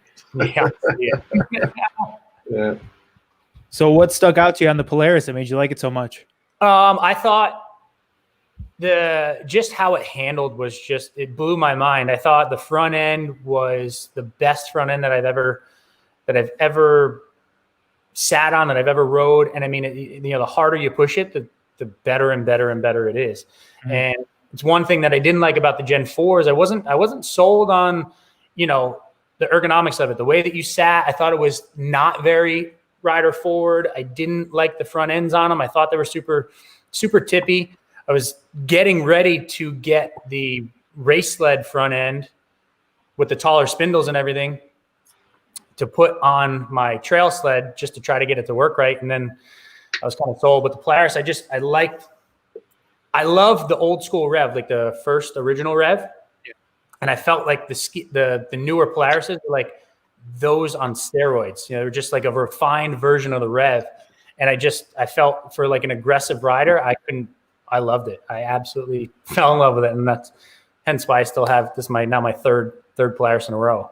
And Jesse, the newer movement of the Matrix, like it's even better than last year. Yeah. Oh yeah. Like I couldn't believe that when Steve and I went out. I said to him, wow, like what everyone's saying is true. These things are amazing. Yeah, they're incredible. So I almost didn't snow check a sled this year. Because I had my Pro S last year and only had 1,100 miles on it. So I was like, well, I'll just keep this, for another year or 2 years. And then last second decision. I was like, screw it. I'll get it. So I got it. And I'm very, very happy that I did it because they are, even just from the Axis chassis, it's mind blowing. Yep. Much better they even are. And honestly, it's not the chassis, the bulkhead, the A-arms, everything's the same. It's just the plastics of it. It's the way you sit. It's the way, how skinny it is. So it's super nimble. You can throw it around wherever you want. And I'm beyond pleased with it. Never mind the wind deflection, the hand warmers, the gauge, everything that goes along with it. They really did a good job on it. Yeah. Mark Slayton says, another awesome show, guys. I've been watching Jesse's build of Bruno. Pretty awesome machine. I can't wait until we get some frozen lakes so we can take it for a rip. Yeah. Yeah, so we're getting there. I put a couple miles on. I got like 110 on it from this past week, and it's getting better and better and better. So we're seeing some gains in it, and it's going to just keep getting better. So yeah, right on. Do you ever race with Levi Lavalley or anyone like that? Any big names? A guy that one of the kids that used to be my main competitor, Jake Scott, went on to race for Levi. So I've met Levi a bunch of times, been in his trailer, stuff like that, but never raced against him. No, Levi's a great guy, awesome personality, super nice guy. Doesn't matter who you are, he will always sit there, take a picture, hang out, talk to you. So kudos to him because I think the sport needs more guys like him. Mm-hmm. Oh yeah, for sure. 100%, Dustin. Oh no, that's Rich. Yeah, MUDBRATS needs to get a 650 Polaris. He will love it. And then that was my Probably response. would. You would. Probably would. Yeah, they Hey, were. Dustin, You would, Gary. but I don't know whether you know this, Jesse James, or not, but you and I couldn't figure out why I knew you. Okay. And it's because you actually did some modeling back in the day. And you modeled on one of I have my company flashdisplays.ca. It's a trade show company, and you actually modeled on my Honda Element that I had a few years ago. I don't know whether anyone in the chat would know of this truck, but anyone local to me in Ayr, even Toronto in the trade show circuit, knew this truck well. And you were on it. You actually modeled for me when I did this truck. So, and I was thinking, where do I know this guy from? And it was like, why do I love this guy so much? And here it is. There I am. I remember when You've known me all along. Yeah, this truck was burgundy, believe it or not. I wrapped it black, and when I did it, I brought it home. My wife said, my kids were little at the time. They go, "We are not going to ride in that thing." I go, "Don't worry about it. Everybody's taking selfies with it and posing near it, and everyone's doing the, Talk about getting your attention. That'll get your attention. That's hilarious. I love that truck, man. That's Saddest day was when I had to peel the wrap off when I traded it back in, So beautiful truck. Awesome. Beautiful truck. But there you go. I was thinking, man, this guy's familiar. I don't know where. And it's like, yeah, you actually modeled on my truck. There you go. I forgot all about it. Didn't even think about it. Yeah, for sure. Whoa. So, Jesse, for everyone that hasn't seen your videos in the chat, can you go over what you've done to Bruno so far this year? So once he finally got delivered, which actually I was very lucky that I got it as early as I did. So I had a game plan going into it when I bought him of what I was going to do. So pretty much I took bone stock VR1 850 and pretty much gutted it. I took everything out of it from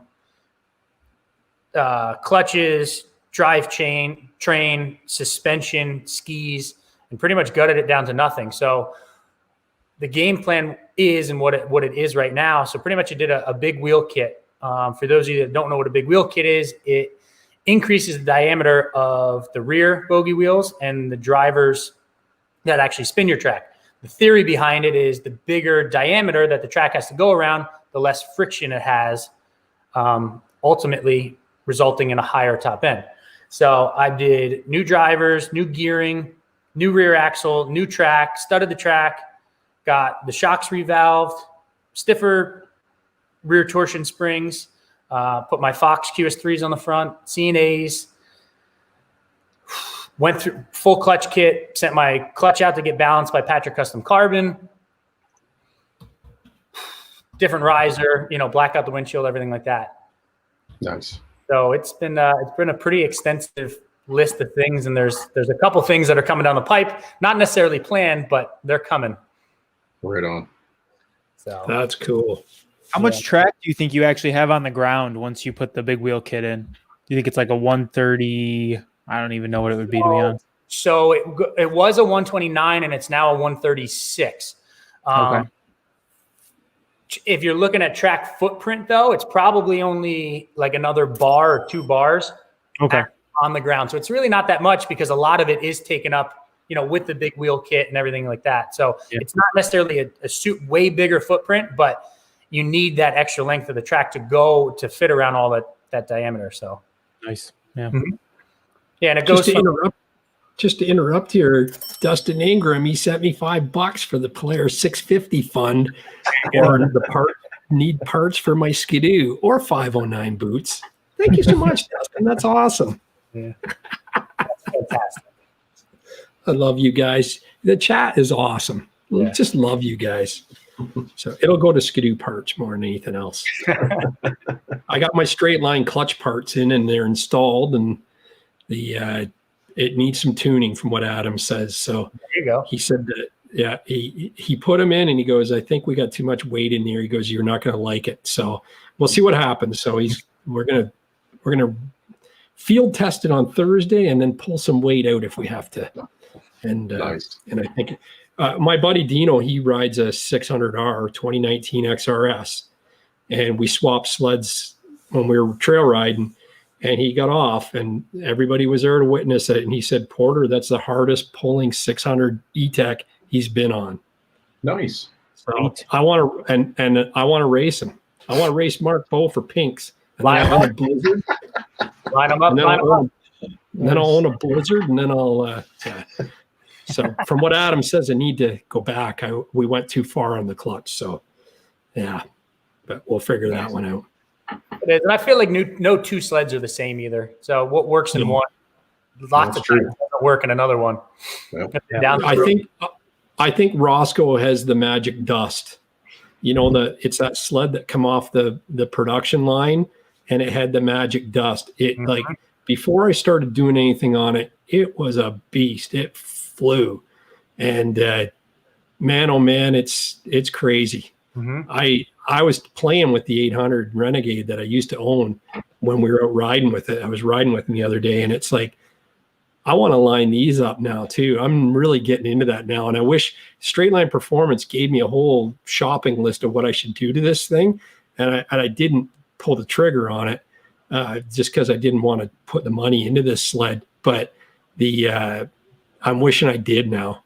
I mean, if I keep it, I might, but I don't want to keep it. Yeah, I still can. If I keep it, I will. But I got a 50th anniversary sled, Jesse, and I shouldn't be in love with it as much as I am, but I should sell it and keep. If I upgrade, I should sell it and keep Roscoe. And I'm wrapping Roscoe this week. I got the wrap sitting beside me right here, but I'm wrapping Roscoe and stuff. So it'll suck to actually ride it for a couple weeks and then get rid of it. But who knows? We'll see. We got someone else here that wants to join the show. Bring him in here. It's a gray screen right now. Hey, Gary, I got Dustin Ingram's asking Jesse if you can put a link in his video for the guy in Indiana who worked on his clutch. I might want to get mine done. Thanks. Great show, boys. Yeah, do you have that? Jesse? No, it isn't.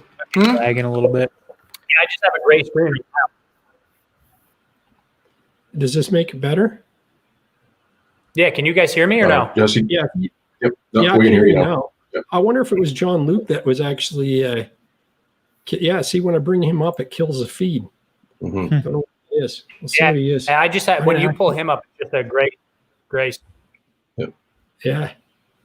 Yeah. Oh, hey, Sledders Nation. We got another Mountain Madman. Here's to you, boys. Cheers, Sledders Nation. That's awesome. Much appreciated, man. Yeah, here, I'll text Jean-Luc and tell him he's killing the stream. So your first thought on the Bruno's first ride this past weekend, Jesse? What do you think of him? They're super impressive. Like we were talking about before, I think just like the ergonomics and everything of it, it's warm. It's very warm. And I'm one that does normally get cold because I don't like to wear too much stuff. I don't want to be, the guy from Christmas Story. So wind protection was really good. The hand warmers are out of this world good. Is that better now? Yeah. Now I can see. Yep, you can see now. Perfect. Hey, John. Hey guys, how you doing? Good. This is Jean-Luc from Energy Powersports. I'm sitting in his showroom right now. Yeah, and I'm at home. What's wrong with that? Yeah, and thank you for leaving all the keys in these things because I'm taking you for a spin tonight. No worries, no worries. We're going to see how that 900 Ace Turbo does down the paved roads. Very good.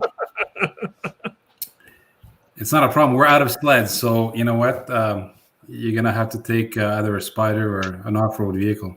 Well, that's a good thing. I won't complain about that either. Yeah. So you've had a good summer. You've had a good summer at Energy. Yeah, it's been absolutely crazy. Obviously, we sold out of Sea-Doos probably right around the end of June, just before June 30th, and we began pre-selling, believe it or not, 2021 Sea-Doos at that time, and we're nearly 250 pre-sold Sea-Doos for next year. Holy crap. And so it's just been absolutely crazy. It's been the same thing. We began selling sleds in I'd say about July. Usually July we get the odd guy that gets the itch a little bit, and they're getting antsy, they're getting a little excited. So the used market on sleds typically gets a bit of a bump in July, and we start to sell brand new sleds. People pre-ordering, calling for any spring orders that have been dropped.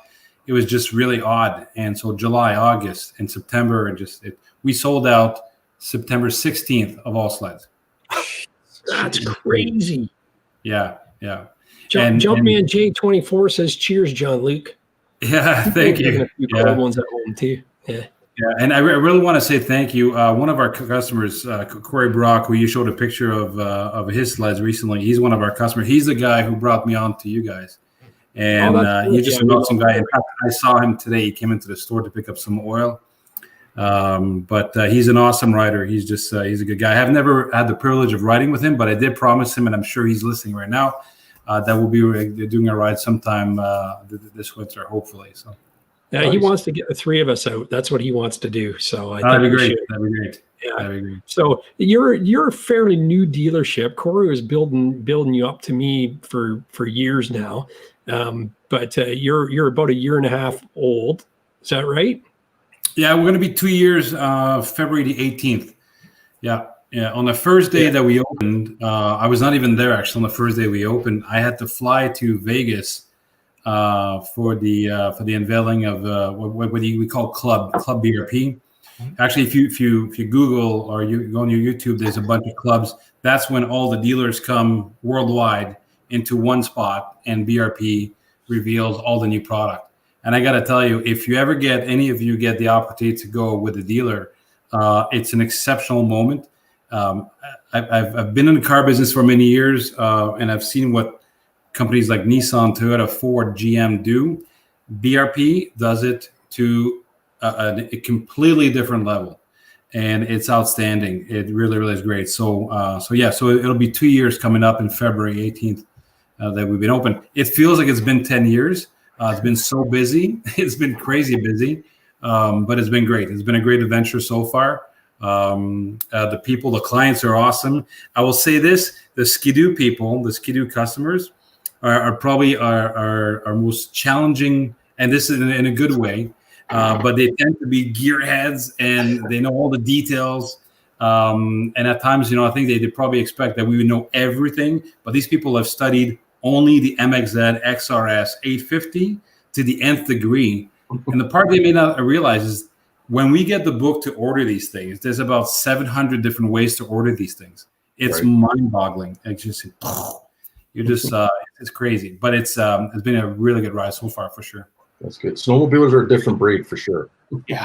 Oh, absolutely. In a breed they are, yeah, for sure, absolutely. Yeah. Neil Owen, he's a big fan. He's the president of the Collingwood Snowmobile Club, and he says he loves to look at Jean-Luc's dealership. He'll come down and see the dealership once we're free to travel again. How's that affecting things right now? Like do you do appointment only, or how is it like if you needed parts or anything like that?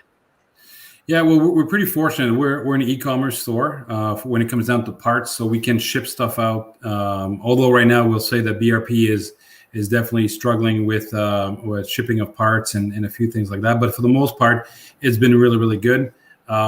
We ship out across Canada anywhere from, I think today was just 250 boxes that left out the store. But if you want to pick it up in the store, like Corey did today, you got to set an appointment. So when you come in, you got to sign in a form with your phone number that you have come to the store. And it's kind of challenging, but we have to take no more than 10 people in the store, given our size of the showroom. You got to make an appointment for service, to drop off, to pick up, appointment for parts. And of course, if you want to purchase a unit, you have to make an appointment. There's no sort of walking around. The challenge with that is, as all you guys know, like it's fun to go to a Powersports store and look at the toys. Yeah. It's a lot of fun. And a lot of people want to do that. And we kind of have to tell people, stop, you can't. In fact, on the weekend, we had a dad and his 3 kids. Mom, I guess, pushed him out of the house. So he shows up and he says, I just want something to do with the kids. I'm like, sorry, but we're not an entertainment studio. We're just, it's not what this is about. I can't by law, unfortunately, unless you have an appointment.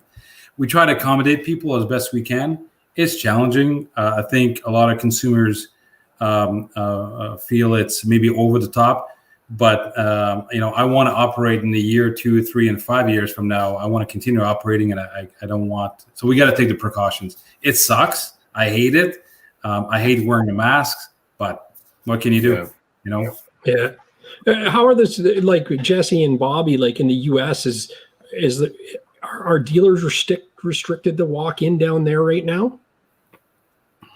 Around me, they're not. You can pretty much go in and grab stuff. I think if you were kind of just hanging around, they might, ask you if you need help, and if not, like try to kind of send you out the door. But yeah, like when we went and got my sled, you could see we hung around, we like picked out a helmet and stuff. So it's not too bad here. I'm not sure about in Jersey, but I actually haven't been at a dealership in Jersey. I know car dealerships, you have to have an appointment for service for anything. As for like the off-road vehicle sleds and everything like that, I'm not really sure. I haven't even been in one in Jersey in quite some time, so I'm not too sure. But it's just kind of tough all around for every single business that has brick and mortar right now. I feel for you guys. Yeah. Especially with products like that, you want to go in and see it and sit on it and look at it, right? And, it's got to be tough. But, I guess if you're looking to buy a sled, an ATV, you've probably educated yourself enough. You go online, you pick the colors or whatnot, and they come down. So I guess, with the usage of computers and trying to build things online, that helps. But yeah, try not to stop yourself from going down to the physical store to see it. It must be hard. But that's good to hear, though, Jean-Luc, that you're having great success. Like, that's awesome. Yeah, and I think this is true to all of the stores around me as well. I mean, in Ontario, I don't know if there's any dealers left with any sleds to sell, frankly. There may be the odd sled here and there. I think it's been a banner year for sure. Anybody who had a 2017 or 18 left in a crate is probably sold by now. So from that perspective, it's been very, very positive. What's great about it, I think, is there's this newcomer coming into the sport, which is great. I mean, we need, in order to keep the sport alive, we need people to discover the sport, right? And so there's some good and bad there. There's some people that have no clue how to ride these things, and they come in and say, "I need the fastest," and that's probably not what they need. So our role, obviously, is to try to guide them a little bit through the motion and understand what their needs are, what they really want to do. And oftentimes people think they can be, 3-4 people riding these things. It's kind of funny. But I'd say we have about 40% new entrants of people that come in the store and, talk to me about a sled. I've never owned one. What do I need? And by the time you get down to all the things, you need a helmet. You need the proper skidoo gear. No, you can't ride this with jeans. Oh, I've seen people on TV with jeans. Well, that guy, the guy, is he's not the norm. He doesn't mind for 8 hours. So it's a bit of a spectacle. But yeah, so when you get down to all the things you need, it's people are surprised. But we had a lot of new people come in, and it's been great. A lot of riders that were snowbirds, going to Florida, Phoenix, places like that in the winter, now can't travel down there. So they're coming. They bought a cottage, and they're now heading up north to enjoy the sport that maybe they enjoyed in the past, and they're rediscovering, which is just as good as well. So I'm really, really thrilled. I hope that it's unfortunate that the trails are maybe not be as wide open as we'd like them to. I just hope from a safety point of view, it'll be okay. So there's an education part that we need to help out with as well for the new guys who are coming into the sport. Absolutely. Yeah. Yeah, no, that's good. Well, I'm glad you can do those. We're going to be cleaning up the tonight. It's awesome. Sorry, Gary. Go ahead there, Rich. No, I was just saying it's nice, though, that for like all the manufacturers, it'll clear out the pipeline. Like you were mentioning about 2017, 2018s, like that's going to help the industry wide, with sales down the road too as well. So that's good. Yeah, I think so. I mean, obviously there's a lot of new product coming out in the pipeline. I'm hearing things about Ski-Doo. I quite can't comment on it, but it every year, I mean, there'll always be this new, I think, wave of people. You guys know, I don't know whether or not you guys change your sleds every year or two, but we have an awful lot of customer at my store where every year they come back and they got to have the best of the best. You probably wrecked them, right?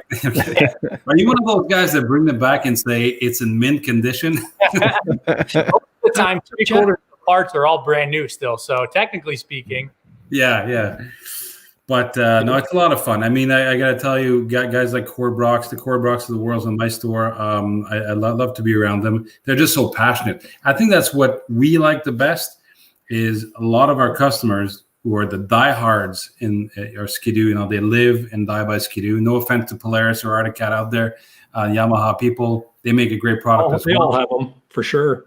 For sure. But, it's really great when you get the people come in and they have the Ski-Doo tattooed on their arm and on their heart. It makes our job much easier, and it's all about passion, really, at the end. Yeah, that's good. Eddie Whitworth says, "A guy in jeans, you saw me." There you go. Yeah. Dominator 286 wants you to put a word in for Ski-Doo. He said he needs a Ski-Doo Mach Z 850 twin turbo. Turbo. Yeah. You got a pen and paper handy there? You write that down. Put down the 650 for sure for me. Yeah, I know we talked about this, you and I. So you want that? Hold on a minute. We're gonna get a pen. There you go. Any other special requests for this evening?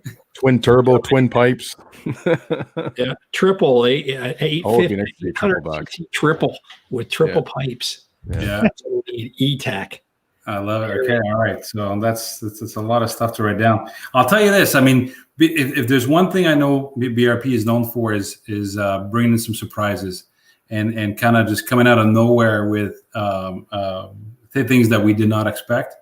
I think they did a lot last year with the turbo, obviously. It'll be interesting to see what this year is. I know there's a lot of rumors last year about a Mach Z. In fact, Corey and I have talked about it. He thought that it might have been a Mach and all that stuff. And there's all these pictures on the internet. But it's a company that is always about innovations and pushing the boundaries. And they have to, because if you want to keep your market share, you got to be fresh all the time, right? So it's tough. Yeah. Oh, for sure. No, that's good. It's I'm glad you guys are kicking and alive and well and looking forward to better things. That's for sure. So, and we thank you for supporting us as well as sponsoring our first official sponsor for the live stream podcast and more better things coming too. So I can't wait. I hope so. Yeah. So what we have to do, Gary, is we got to get you on a new XRS of 2021. So we have a few demos that we got at the store. And I'd love for you to try a few of them so you can understand the difference between your 2012 to this one. And I think it'll be. There won't be much of a difference. I doubt there's going to be much of a probably difference. not. Probably not. Yeah. We got a Renegade as well. I wanted to put an Expedition Extreme this year, but I sold out of them. I ordered, I think, a dozen Expedition Extreme, and I sold them all. They went very, very fast. It is a cool sled for sure. Next year we'll put one on.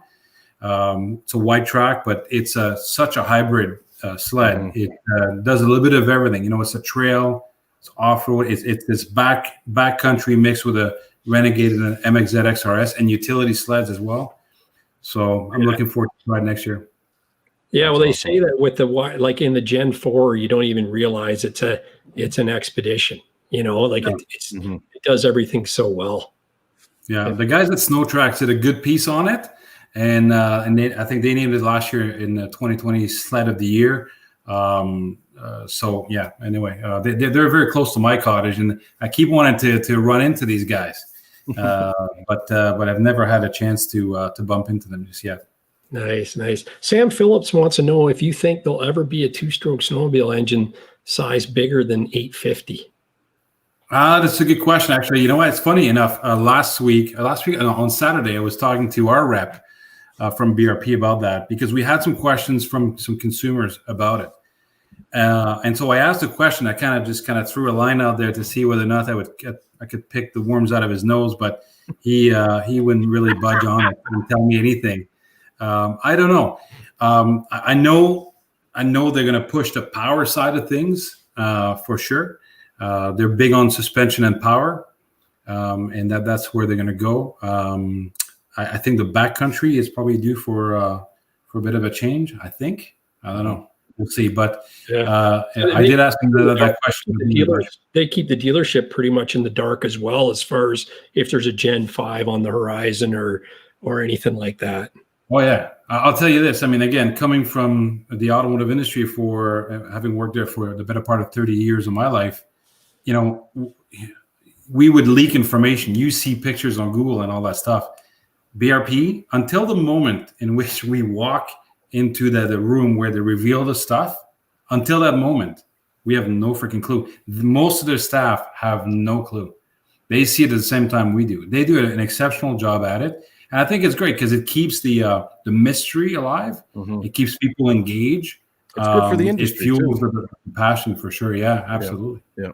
No, it keeps everybody on their toes. That's in the industry. That's what's amazing about the powersports industry, right? Yeah, it's highly competitive because the moment you come out with something too early, you're giving your competitor an opportunity to duplicate and to respond. Yeah. Mm-hmm. Yeah. No, I love the competition that's out there right now between Polaris and Skidoo, and just seeing what the technology is, what's happening with the Matrix and everything is it's amazing to see that they'll just invest whatever they can to get on top, even if it's for that short period of time to the next model year comes out, and then the next person takes their turn, you know, and away we go. So, we lost Luke, so I don't know what happened, but yeah. Well, that's good. I'm glad he could pop in and say hi to us and that's good, man. Sorry to stomp on your parade there, Jesse. No, I know dealers have been crazy. It's funny. I actually thought about getting a quad like midsummer, and I called Ingalls and called my girl Jen, and she goes, "Jesse, you're not going to believe this, but I don't have a single unit to even sell you, even if I wanted to." Mm-hmm. They were sold out of everything. I was like, "Do you know when you're getting any more in?" She's like, "Nope." So. Well, Polaris apparently had to put a third shift on to build more ATVs and side-by-sides because they were it was crazy. But then their parts suppliers couldn't keep up, right, because of what's going on in the world. Which is the whole issue, behind the whole shock shortage and everything else. Yeah. So, it's a crazy time for sure. Yeah. Yeah. No, it's good. It's nice to see that in a pandemic that something good's come out of it. Right. You know what I mean? Like, there's albeit, and I'm one of them that was really impacted by it with the loss of trade shows and that type of thing. But it's nice to see that the whole economy, I won't say economy, but the whole business economy didn't crash there's still people flourishing, the toilet paper manufacturers and the power sports sellers, and they're all still doing really good. Yep. Yep. Yeah, I was reading an article today, apparently, that this pandemic has created 500 more billionaires in the U.S. Think about that. 500 more billionaires on the Forbes list. That's crazy, man. Can't even fathom that. It's insane, right? And they were saying, anyways, yeah. Anyways, yeah, it's crazy. Yeah, but it's good. It's nice to see the power sports industry though that are doing good. Like it's especially being involved. Like we're all heavily involved, and it's passionate about what we like doing and stuff. So it's nice to see that industry doing well. Yeah, Jeffrey Fortino wants to know how you like the CNA Pro skis. So I will, and not just because they've been a supporter of me from when I raced and everything, but I won't even ride a sled without them. I think they're one of the best upgrades you could do, not performance-wise, you're not talking about anything like that, but just strictly handling-wise. I think they're one of the best bang for your bucks that you could do. Yeah. Awesome. Yeah. Bob, you always changed yours too, didn't you? You always changed it.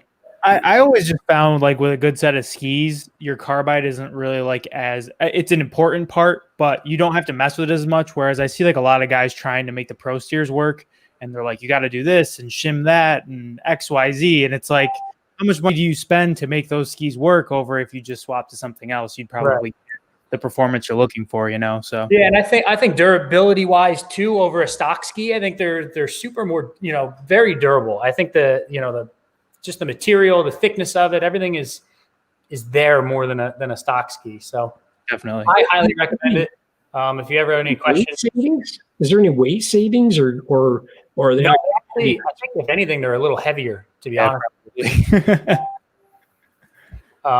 Which some guys hate that because it's unsprung weight, but I think the handling you get out of it is worth far outweighs the far. I mean, we're not racing here, right? Like guys are trying to shed 2 pounds or whatever, but yeah. I always wondered that because I know Bobby always changed his skis, and I was asking him that last year, and I watch you do the same thing, and I'm thinking, might be something to look at. The biggest thing I would say with the guys that swap to them, just like do a little research on which one you buy, because I'll see a lot of people jump right into the XCS because they have a crossover, and then they'll say it's too hard to turn. Maybe you should have checked out the XPT. There's a few different options, so definitely like look around, see what fits what you need. The razors are the cheapest, but they're not necessarily the right choice. So I think that's sometimes where people go wrong when they go with the CNA. But if you pick the right one, it can really improve your sled. Nice. Yeah, the 550 fan we had that we bought that was an SNowcross sled had the CNA SNowcross skis on them with the little flap on them and stuff. And I actually sold them and put pilots on because someone said your son, he was 15 at the time, I think, when we had that, he won't be able to turn those on a trail. Yeah, you could get super aggressive, and then your rider input that you have to do is a ton. So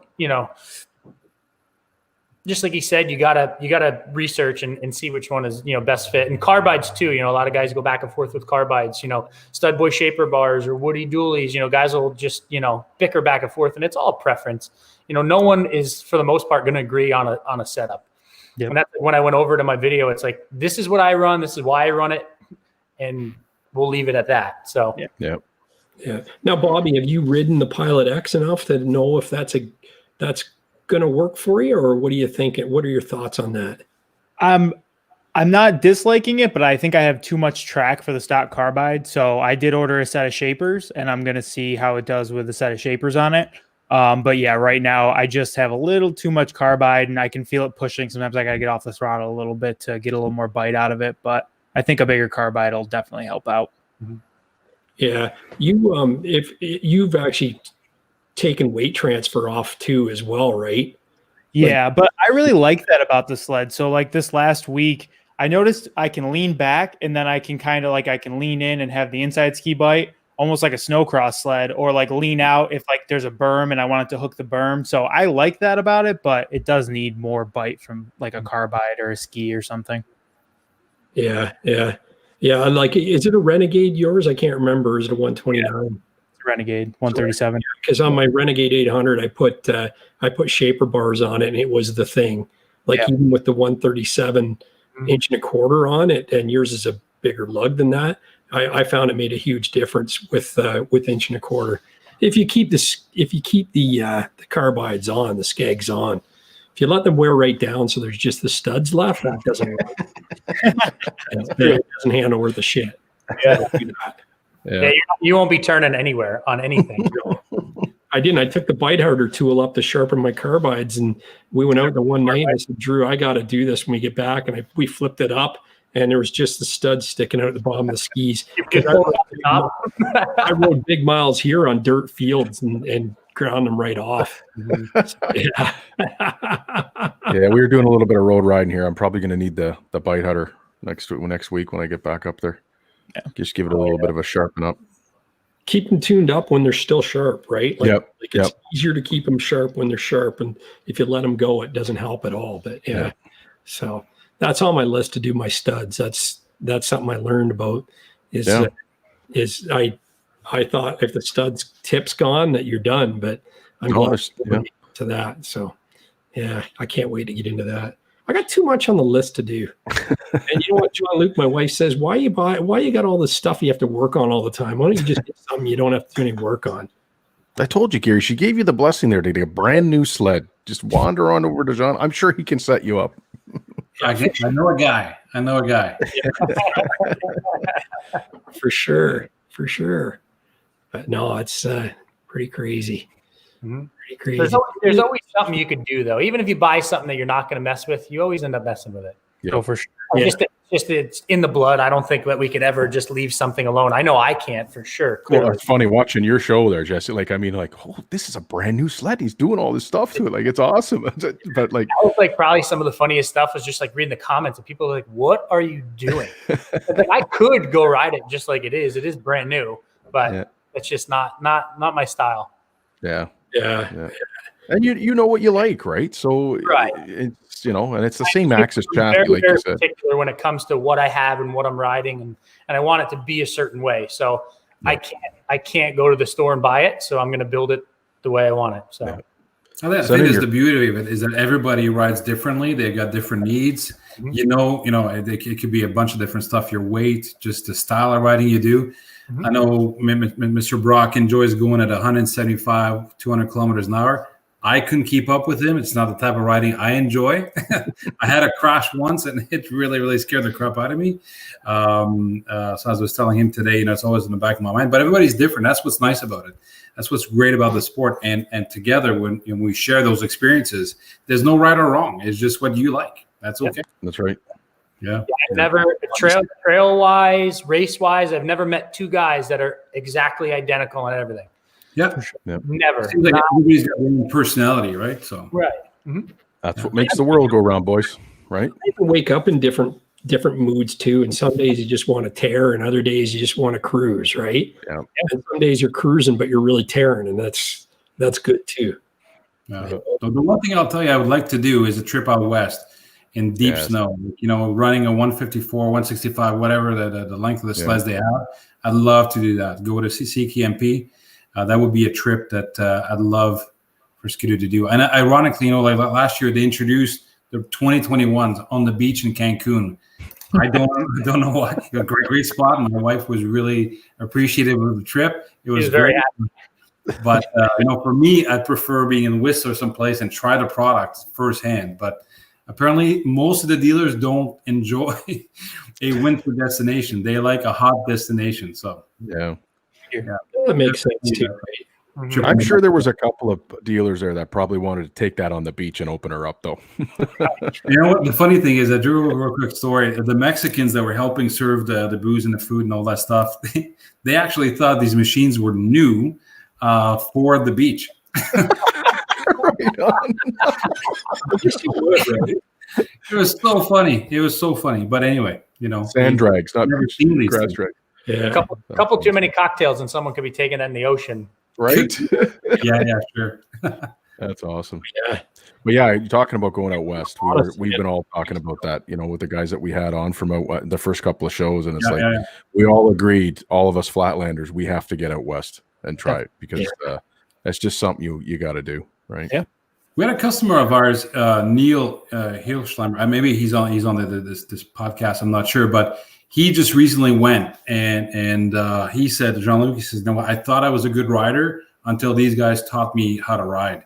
And I can relate to this, because when I was a skier coming out of Montreal, thinking that these were mountains, and they're pretty good, Mont Tremblant and all that stuff, those pretty good mountains, but most of them are kind of like Blue Mountain up here in Ontario. When you go out west, that's real skiing. That's what it's really about. And I suppose same thing applies to snowmobiling. So I'd love to try it, because there's such a variation, in snowmobiling, whether you're on the trail. Some people like to go backcountry and off the trail, but I think in the mountains it would be very, very different. It looks sexy. It looks really cool what they do. It does. Oh yeah. Yeah, for sure. So we'll see. Maybe we should organize a trip. Well, we've been saying that. We're trying to, we were trying to organize something, but with this craziness going on, who knows, right? So, Yeah, sure. My dream is to take my son out there and do the mountains. I'd love to do Revelstoke or something like that. Would be awesome. Definitely. We'll see. We got to get there before I get too old. yeah. Well, that's the key, right? I've only got a few things that don't hurt riding, riding the drift lines. I do, that only parts don't hurt when I do that. But well, if you watch Muskoka Freerider, he's got a girlfriend out there right now, and they're just doing kind of bowl stuff, and they're not doing anything difficult. I thought that would be fun. That would be all right to do something like that. Like some of the tree stuff that's absolutely vertical. I don't know, man. Yeah. The bowl, I could go in and ride in a bowl or something like that. That'd be all right. But guide, and they'll get you to the spot, and they'll look at distances and views and everything, right? I'd be signing myself up for a Chris Barrett tour, I think. Nice. Ultimate one. Mm-hmm. Yeah, I'd just like Dave Nerona to take me out and show me the ropes. He'd be a hoot to party with. And I think, you may have actually more fun after the Ski-Doo trip than you would. I don't even have to ride. I'll just meet him at that Grizzly Mountain Lodge or wherever it is. He's always hanging out. I love it. He's really good, by the way. Like I met him at club, and he is awesome. He is just the way you see it on TV and on his videos and stuff. That's who he is. He doesn't pretend to be anybody else. He's a gentleman. He loves Ski-Doos for sure. Yeah. I had a really good chat with him at the Toronto Snowmobile show, and he remembered me roasting him in one of my videos, and we laughed and had a ball, and that's the thing. He was our second guest, and he was like, "Anything you need, you let me know. I'll be there. I'll be on. You let me know what time." And it's like, man, that's just like totally raised the bar for this little effort that we're putting out here, So. But Ski-Doo guys dropped off the map, so you got to do something to get us more Ski-Doo content on here.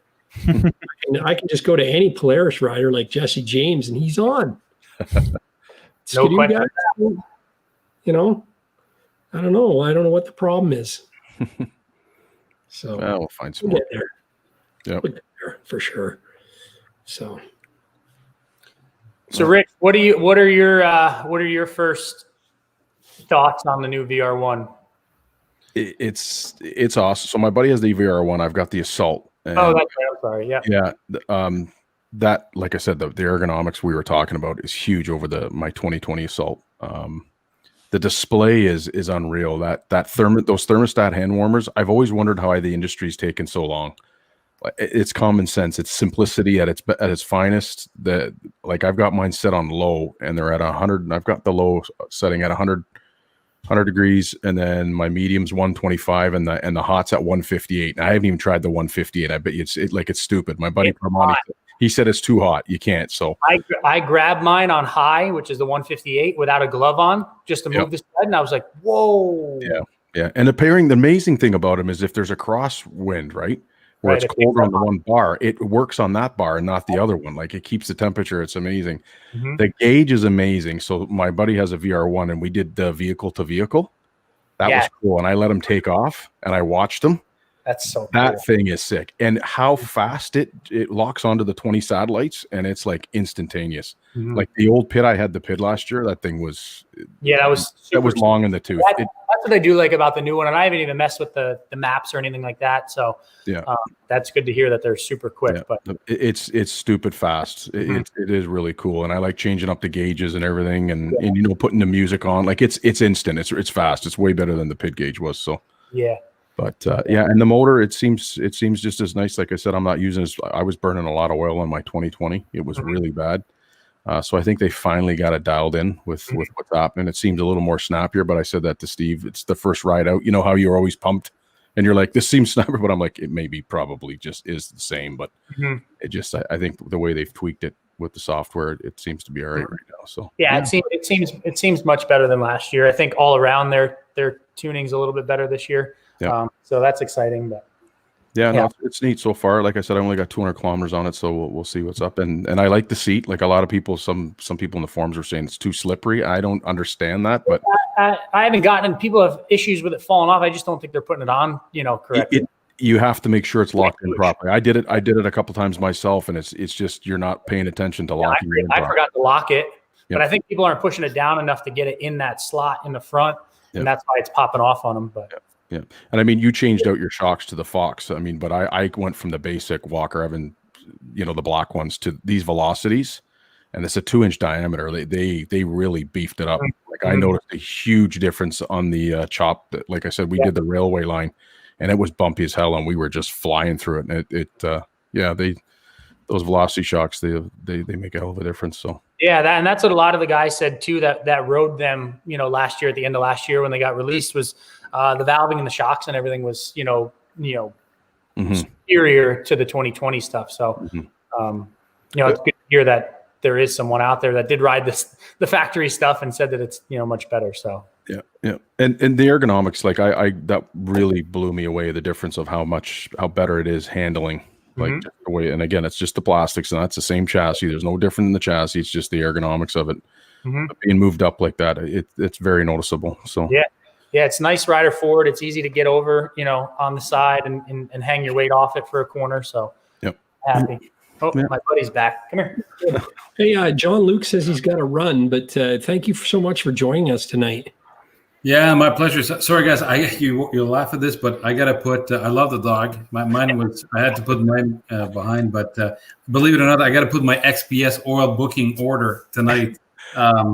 Before 10 o'clock. So I want to do that and make sure we got some oil for guys like Cord Brock who burns a lot of it, which is great. And so thank you for having me. It's been a pleasure. And hopefully we'll be able to do some more stuff in the near future. That's great. Thanks for coming on. Yeah, you guys be well and keep riding, but just be safe when you're riding, please. Oh, wait. Yeah, for sure. Thanks again. He wants to know if he brings his 2018 Assault with 2,000 miles, if you hook him up a nice deal for a backcountry XRS. We can always arrange something. There's always something you can arrange. We take trades for sure. No problem. Jumpman Jay is awesome. So go see Jean-Luc for sure. All right, you guys be well. Okay, first, thanks. Be good.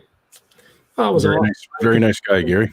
So, he's great. Oh, we got another Madman here. He seems like a really nice dealer that he seems like a really good guy. I've heard good things about him. So there we go. Wichita for Bobby, $20. A terrific session. Thank you, Jean-Luc and Jesse and Nash for going on the session this week. Thanks so much, man. Appreciate that. That's great. Yeah. So no, it's good. It's nice to see, like I said, that everyone across the board. You got to think even like Yamaha and Cat, they all are probably feeling the love as well as far as the increased sales go this year, right? Yeah, because those guys were hurting right with the pipe. They were trying to clear out the pipeline for the last 2-3 years. Well, Yamaha's been 3 or 4 years, and Cat started doing the same model 2 years ago, right? So it's going to help them. It's going to help everybody. So I just hope, it'd be really nice. I really hope Cat and Yamaha can come out with a new chassis. I think they are. I think that's why they're overdue, man. I think that's why they're waiting to release their sleds. I think they're going to do a new chassis alongside all the other releases. They have to, Bobby. Like you got to stay in the business for a while. Like how long's that chassis been around for now? Since 2012. Yeah, it's been a while. Yeah. And they've made some good updates to it and stuff, but it's a big chassis. It's made to fit 4 strokes and 2 strokes, and it's very broad, which is good. But I think we've seen sleds get very refined. You know, the G4 is like a very narrow chassis. Obviously the Matrix is a narrow chassis. So I think that if they did something like that, it would be really good and kind of follow the trend in the industry. Mm-hmm. Yeah. Oh, For sure. Hey, Jesse, Jeffrey Fortino wants to know where Nash's sled's at. I gotta come up with something. He actually went for his first ride this weekend. Me and Corey took him out one night just in the field out back of the house and stuff like that. Right on. He doesn't really like the cold though, so he was not a happy camper by any means. That's awesome. Now, what kind of dog is you seen the little? Sorry. There was a whole mishmash of stuff there. Yeah, sorry. I was saying, what kind of dog is he? Somebody was asking earlier if he was a French. He's a French bulldog. Okay, nice. He's a French bulldog. He's just turned 3, and he's just a lover, dude. I mean, Seems like it. Yeah. He's awesome. It's such a good personality. Like when you guys had riding around that Jeep that one episode, it was awesome. Chris is yeah. Yeah. No, I mean, he's just, as long as he's fed, and that's really all he cares about. I mean, he burps, he farts. He's just like a normal guy. He stinks terribly. It's just, but That's the bulldog. Energy Powersports is easy on the French lover, dude. LOL. So he's like a French lover. That's hilarious. That's awesome. Oh, that's funny. Yeah, you got a good shop too for filming all your stuff too, Jess. Like it's awesome, man. To watch the videos, it's yeah. like The shop it's transformed over the years. You know, it was a total snowmobile. Like behind me, there used to be like a double rack. So there used to be sleds. There used to be 4 up top and then 4 on the bottom, and then sleds all over the place. And then when I started racing, then we ripped everything out, and then it was just a sled shop for my race stuff, and then it was the car race stuff. And then once the pandemic hit and all the gyms closed, I now, as you guys can see, I turned it into my gym, and now I work from out of here because I've been working from home since the pandemic. So now it's my shop, my gym, my office, it's everything. So I spend 90% of my day in this shop. So awesome. It's a dream shop. I love it. Yeah, it is, man. You can ride in, ride out. No, I'm going to bring my sled there to wrap it. How's that? I'll bring it on Wednesday. Bring it on. I'll be there on Wednesday. Yeah. If I leave right now. Yeah. Corey Brock, he actually gave me $6.99 for the XRS money. Cheers to a great show. Yeah. Actually, Corey's, someone had said, he was telling someone in chat, his is the very first snowmobile that Energy sold. Oh, right on. They opened and bought it. So, yeah. That's cool. Oh, Dustin Ingram, too. Another one. That's awesome. Bobby, so I got to ask you, but I know you covered it in your video and all that. You're pretty happy with the track that you put on and the risers and that? Like you seem to be pretty happy with this one. I've had a bunch of questions in the chat, so I guess I'll just kind of like give a little overview. Sure. So the riser and the bars, I'm enjoying them. I took a little note out of Jesse's book and didn't go as tall as I normally would go. And I've enjoyed it, although I'm not quite as like vertical when I'm standing, it's like a nice transition. And it opened my eyes a little bit and I'm enjoying it. The engine, I found this weekend, I was super surprised by how fast the 850 E-Tech felt, because I've demo ridden them and they feel good, but they never really jumped out at me as like crazy, like a lot faster than the Patriot or anything like that. But I kind of realized as the day went on, we kind of had like slushy snow, and with that big track, the 1.75, it was just hooking up, whereas the Assault would kind of like blow out a lot, and just kind of spin the track. So it feels faster because it hooks up so hard and just takes off. Nice. Yeah. And then the 137's been, I'm glad I tried it. Whether I've had a lot of people, you should have tried a Polaris 137 or the Skidoo's the right way to go, so on and so forth. But just taking a step back from an uncoupled skid and letting myself try a coupled 137, I'm really enjoying it. And especially with how our season has started out, there isn't any sort of playing in powder to be had. It's just a lot of trail riding, if you can even do that. And, on the windy trails and everything, the sled's handling great. The R motion soaks everything up. So far, I'm loving it. So I'm excited to keep trying it and keep experiencing it in different ways and see how my opinion forms. But yeah, loving it so far. Yeah. It seems to have the too, just incredible rear skid. Yeah. They're mind blowing. It really is. Yeah, I've ridden them before, and I hadn't ridden them long enough, I think, to really experience it. Now that because I've ridden Tug the last 2 times, so I've hit some pretty moguled out stuff. And man, my buddy's on like a 04 rev, and I'm like, Josh, I feel so bad for you, man. I'm like, I don't know how you're doing this. Like, I'm loving life up here on this R motion, and all I can think about is him suffering back there. That's awesome.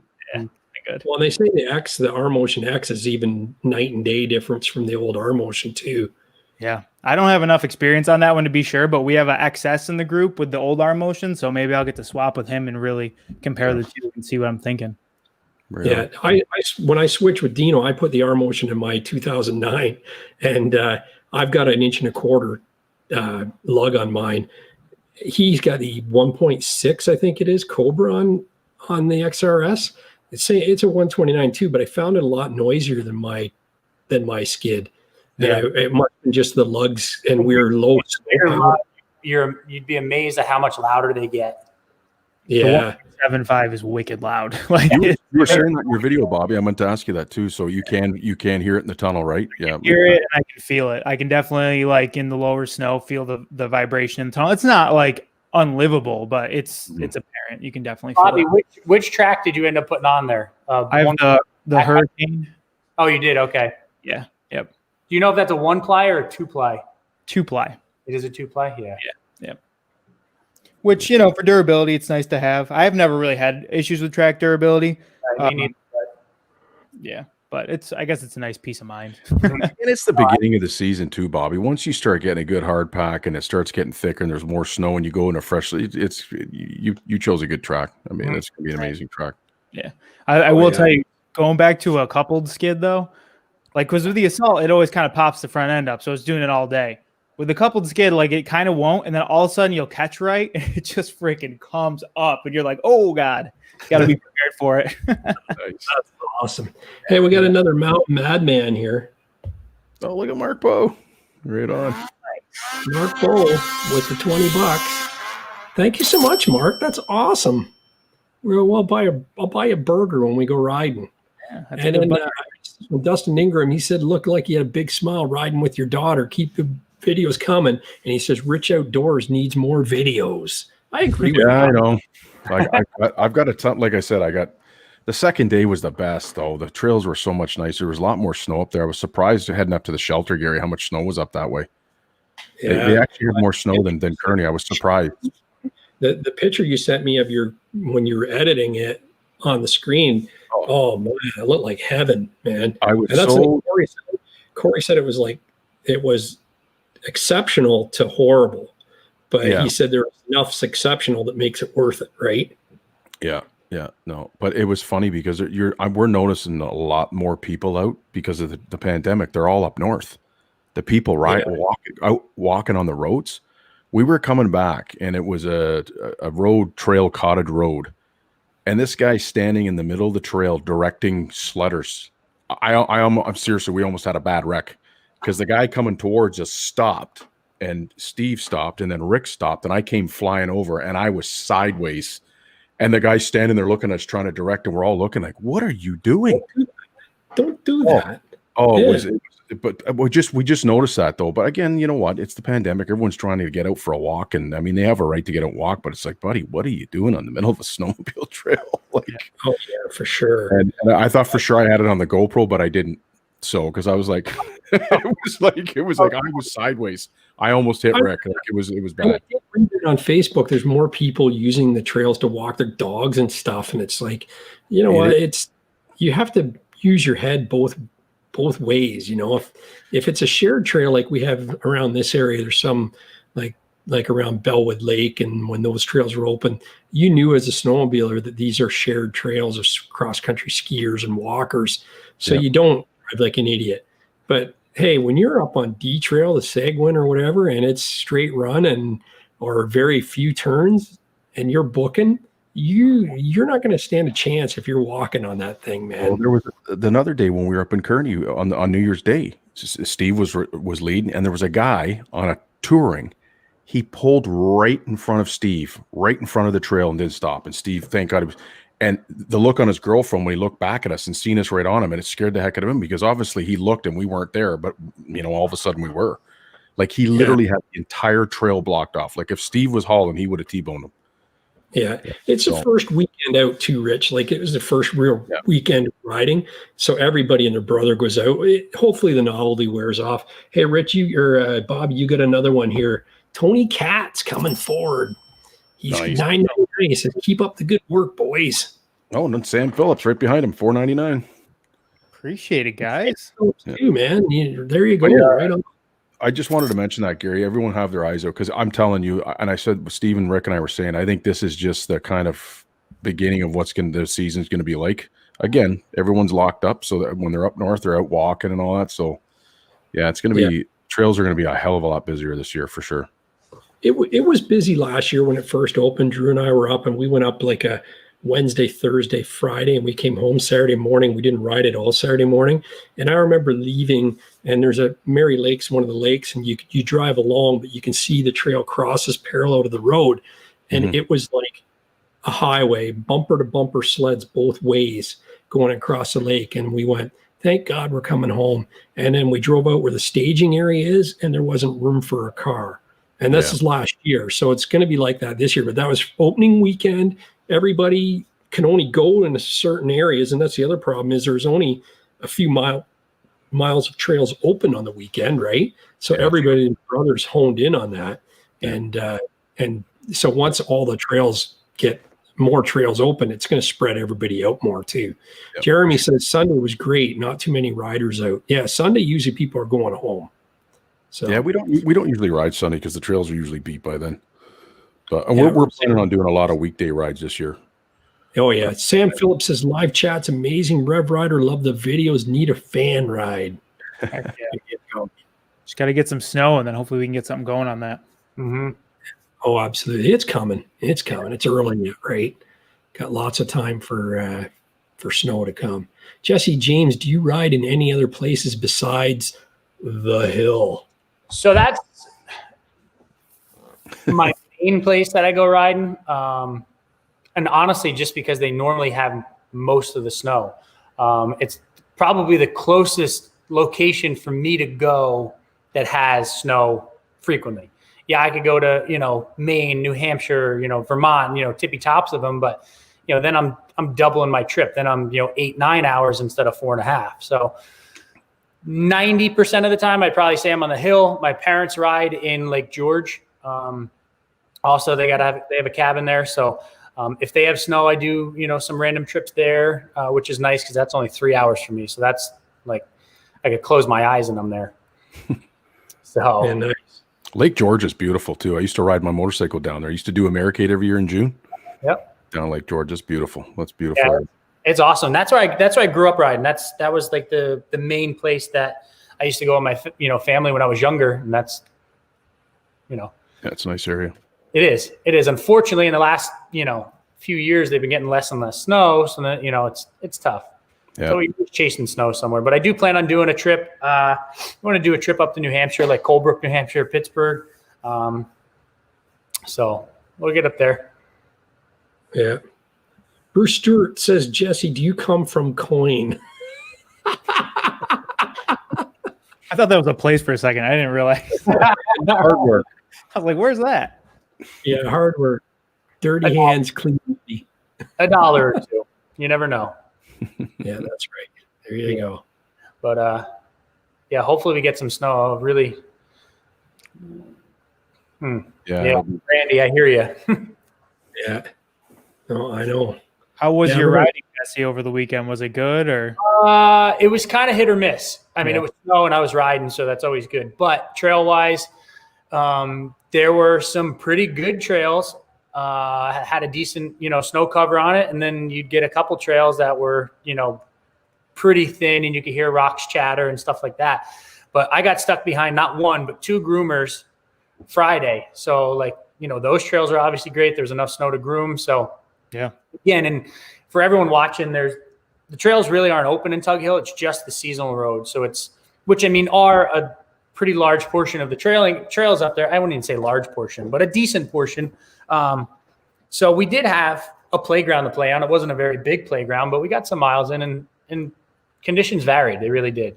But was enough to get some miles in. I wanted to do, just a shakedown run on this too. Just make sure everything was good. Make sure I didn't forget to tighten anything or so on and so forth. And I did pretty good. I'm going to pat myself on the back for that one. So nothing fell off. So we're good.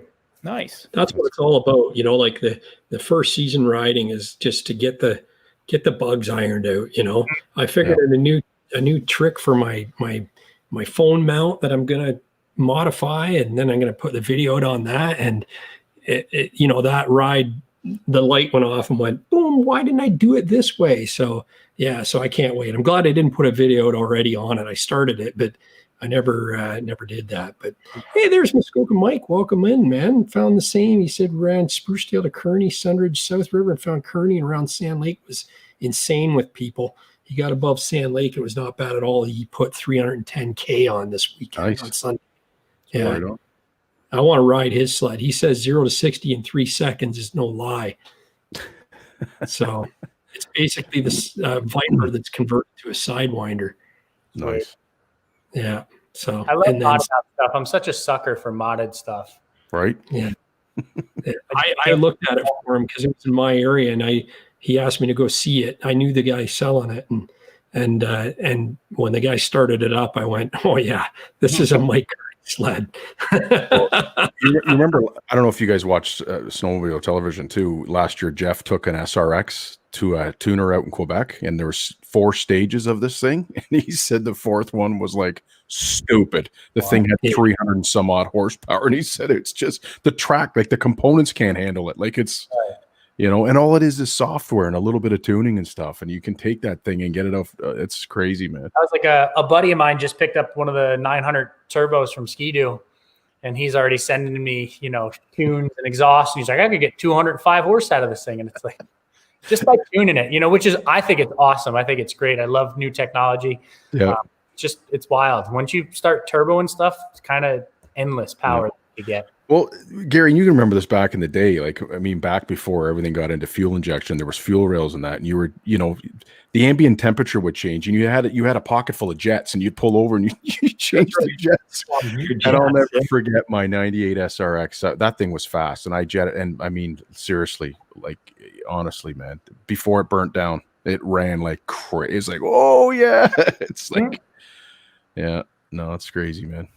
But you always got to play with stuff, right? Especially with a motor, right? So, always. You can never have enough power. People are like, that's too much power, and it's like, well, it's there if I need it. It's there when I need it or when I want it. So, yeah. They pull hard though. They really do. It's pretty impressive. Bobby? How do you feel the E-Tech is compared to? I guess you touched on it a little bit. I guess track wise, it's super different. What about like top speed wise? Do you see like that 175 is really hurting your top end? What'd you have on the Assault? 1.3? I had a 1.6 on the Assault, and the highest I ever saw on the lake was 110. I mean, on the gauge, that's But I haven't gotten this to like really opened up, like just the occasional straightaway, and evidently at some point I had it up to 91, and so I wasn't trying too hard, and it hit that. So I imagine I don't think it'll be faster than my Assault was. I think it'll be slower, but I mean, as long as it gets close to 100, I'm fine. I'm not too worried about it. And most of the time, it's not like I'm ever gonna be fast anyway. So you're trail riding too, right? And that's the thing. Yeah. Mm-hmm. But it's definitely a different experience power wise. I feel like, and I always see so many different descriptions of it, but like just how I felt like the Patriot. It kind of is like. It's aggressive, but it's like exciting. You know what I mean? The way it delivers its power. Whereas the E-Tech, it's kind of like bullish at the bottom, but you can ride it relaxed, and there aren't really like surprises in the power band. Whereas sometimes when I was playing around on the Assault, I felt like as I got to the upper part of the power, it would kind of like shock me with how fast it would start going. So, but I'm excited to keep learning that. 1.5 on the Assault though? The track? Yeah. I had a 1.6 Cobra, so yeah, it's like a 1.5. Yeah, because going up even to 1.75 is going to be a big difference too, right? Yeah, that's why I don't go off trail. I've got the 1.3 on mine, and I like it for on the lake for top end. Yeah, I think I've had a 1.25. I had a 1.75. I've had the Storm 1.5 inch, And I think I finally found my track of choice, which is the 1.3 Cobra. I think for me, I don't do much off trail, so it doesn't really matter to me. I think the Cobra for on trail stuff is kind of the best all around. I think it gives you good bite, but it doesn't crush your top end. Mm-hmm. Yeah. Yep. See, that's why I like the Assault, Jesse, because it gets good top end on the lake. They do. So the Assaults are they're pretty cool how they have the tipped up rails in the back. Yeah. So it kind of it acts as just like almost like a big wheel kit where it's, it angles it a little bit and then it goes around there. So they're fast. They're really fast. Yeah. It's nice because it's like a short track, except when you're in deep, you get the full advantage of the length, right? Right. Yeah. Kind of cool. Yeah. Mm-hmm. Yeah, but Bob and I talked about this all the time. I like the uncoupled. I love that feeling coming out of a corner, and and a lot of guys are like, "How?" And I'm like, "I love it." It's just, I may change. I may go to something like a trail sled next time, but I'm really enjoying it. I like it. I like the characteristics of the Assault, and I love it on the lake. It's nice and fast. Yeah, I'm excited. So I have two buddies that got Matrix Assaults. The one I did a video with, and the other one's just got shocks and might pick that up this weekend. So I'll be riding with two guys with them. So I'm excited to do a comparison and see how they are, compared to this. Yeah. We were talking a little earlier too. So I came from the Pro S, so that's the Pro XC rear suspension, which is also uncoupled, to now this coupled, Pro CC. And I love that Pro XC, but I'm a huge fan of this Pro CC. I really am. Yeah. That's awesome. Some people that are diehards for the Pro XC, you know what I mean? So it's cool to hear you really like the Pro CC. Yeah, people, and I think it's an awesome setup. And I think if you're not a super, super, super aggressive guy, if you get after it every now and then, but like when you hit something big, they're not really the best because again, it's an uncoupled suspension, so it just blows right through it. Yeah. These, and coming in the video, probably Wednesday or Thursday, you see that I've sent this thing off a couple of things that I would have never even thought of doing it with the Pro XC. So, yeah, keep an eye out for that video. That one's going to be good. I think a lot of people are going to like that one. So, yeah, that'll be awesome. Now, Rich, did you switch with Steve this weekend? Did you ride the VR1 at all? No, we both talked about that. We're just, until we get it broken in, and then we're going to switch off because I want to see the difference too, and he wants to see as well. I mean, he took my sled up and down the road a little bit, when we were moving stuff around, but he didn't get it. When you were gone. Yeah, he just rode the snot. But that's what him and I were saying, like going down the road, like it was hilarious. Like when our first ride, we went out and we were taking it easy, and I was like, I looked down and there's nothing. I'm like, nope. I put it to the bar and went blowing by him. And then on our last ride coming back, him and Rick's got to do a 4-stroke do, and they were ahead of me. And the snow dust, they opened it up, and Steve got up to about $180. Like he was gone. And so I nailed her down, and then I'm like, I can't see anything. If a car comes out of a driveway, I'd be toast. Like you couldn't see. So being the third guy in the back, I backed off and just watched them take off. But it was. Yeah, we got them down. Like Jesse and I were saying that. Like I don't baby my sleds when I'm them, and I run the hell out of them. So yeah, and you hear a lot of talk back and forth and stuff like that. And I've had enough new sleds, and I beat them to death from day one. Yep. From day one to the bar, you got to seat the rings before they get washed out. And I knock on wood, I've been good. Yeah, and we hit a couple of small lakes, and we couldn't get up too far. But I mean, by the time we got off the end of the lake, I said that to Steve, I smell metal. It was a brand new motor. And I had it to the bar, and I held it there for a long time going off the lake. And it was like, and I'm like, you know what? We'll see what happens. As soon as we got in and off, it was like, I mean, it sucked the gas because remember, it's using 15% more gas on the initial break-in, right? Yeah, I got 81 miles, and I was on like 10%. Yeah. Yeah. It was. Well, Rick had a small jerry can when we were doing the back trail, and I had to fill up. And we're like, what the hell, man? Yeah, I had to use his jerry can. They're thirsty, especially in breaking. They're very thirsty. Yeah, well, because we came across the lake, and then I'm like, I looked at my GoPro, and I'm like, my battery died. So then I slapped a new GoPro in, and we went back across the lakes again, and I just to the bar the whole way. Yeah. We'll see, I ended up, I went and did a couple little test session with a couple other guys with some big wheel stuff on Friday. And you'll see it's just to the bar for quite some time. That's what I was saying when you were looking at, when I looked at the video footage back off, when I got back, when I smelled the metal, I'm like, oh my God, I had it to the bar for a long time. Like it was, like the thumbnail in my last video that I posted last night. It's like you could see my hand is to the bar and like the whole cable stretched out as far as it goes, and it's reading 106 on the gauge. Well, I saw that on your thing. I was looking down because your GoPro was pointed down. I'm like, oh, to 106. And I'm like, Siri, how fast is 106? That's 172 kilometers an hour. And I'm like, yes. So, yeah, you had her. Now you have a bar to reach there, Rich. Pardon me? Now you have a bar to reach there now. Oh, yeah. You know? Yeah. Lake of Bays, yeah, for sure. You get her up there. Yeah. Yeah, and the more we run them and the more long pulls I do, the faster and faster and faster it's getting. So, it's breaking in. The break-in mode, it's rough. It's a lot of extra fuel and a lot of extra oil, in the first, couple hours. So they're tough. They don't really like it, but no. But that's the first thing. You get your first break-ins in, and then it's done. I'm looking forward to it when the trails start opening up, and then the lakes freeze. That'll be good. She's done. So. Yeah, that's good. Yeah. Yeah, so that was a good show, boys. It was awesome. Yeah, it was good. Yeah, it was a good time. Yeah, it was good. Enjoyed it. I appreciate you guys having me on. It's an honor. Yeah, anytime. And if you haven't checked out JesseJames322 is his YouTube channel, make sure you check it out and subscribe. Also subscribe to Rich Outdoors and Rev Rider 550 if you haven't, and MUDBRATS ADV. We really appreciate it if you check us out and give us our videos a like and share them and do all that good stuff. So much appreciaded. That was good, Jess. That's good, man. We appreciate you coming on in such short notice too. It's like I was just like, oh, wonder what he's doing Monday night. Maybe he'll join us. I'm good. Work was crazy today, and but now evening's good. So I got to do some video editing once we get off of here. So just hang out. I'm gonna put the credits up, and then just hang out, and we'll have a little chat after we end the podcast.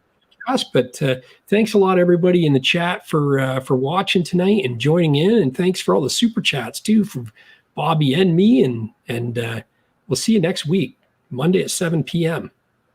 Sounds good. Yep. See you, everyone. Thanks for stopping in. No problem. Thank you, guys.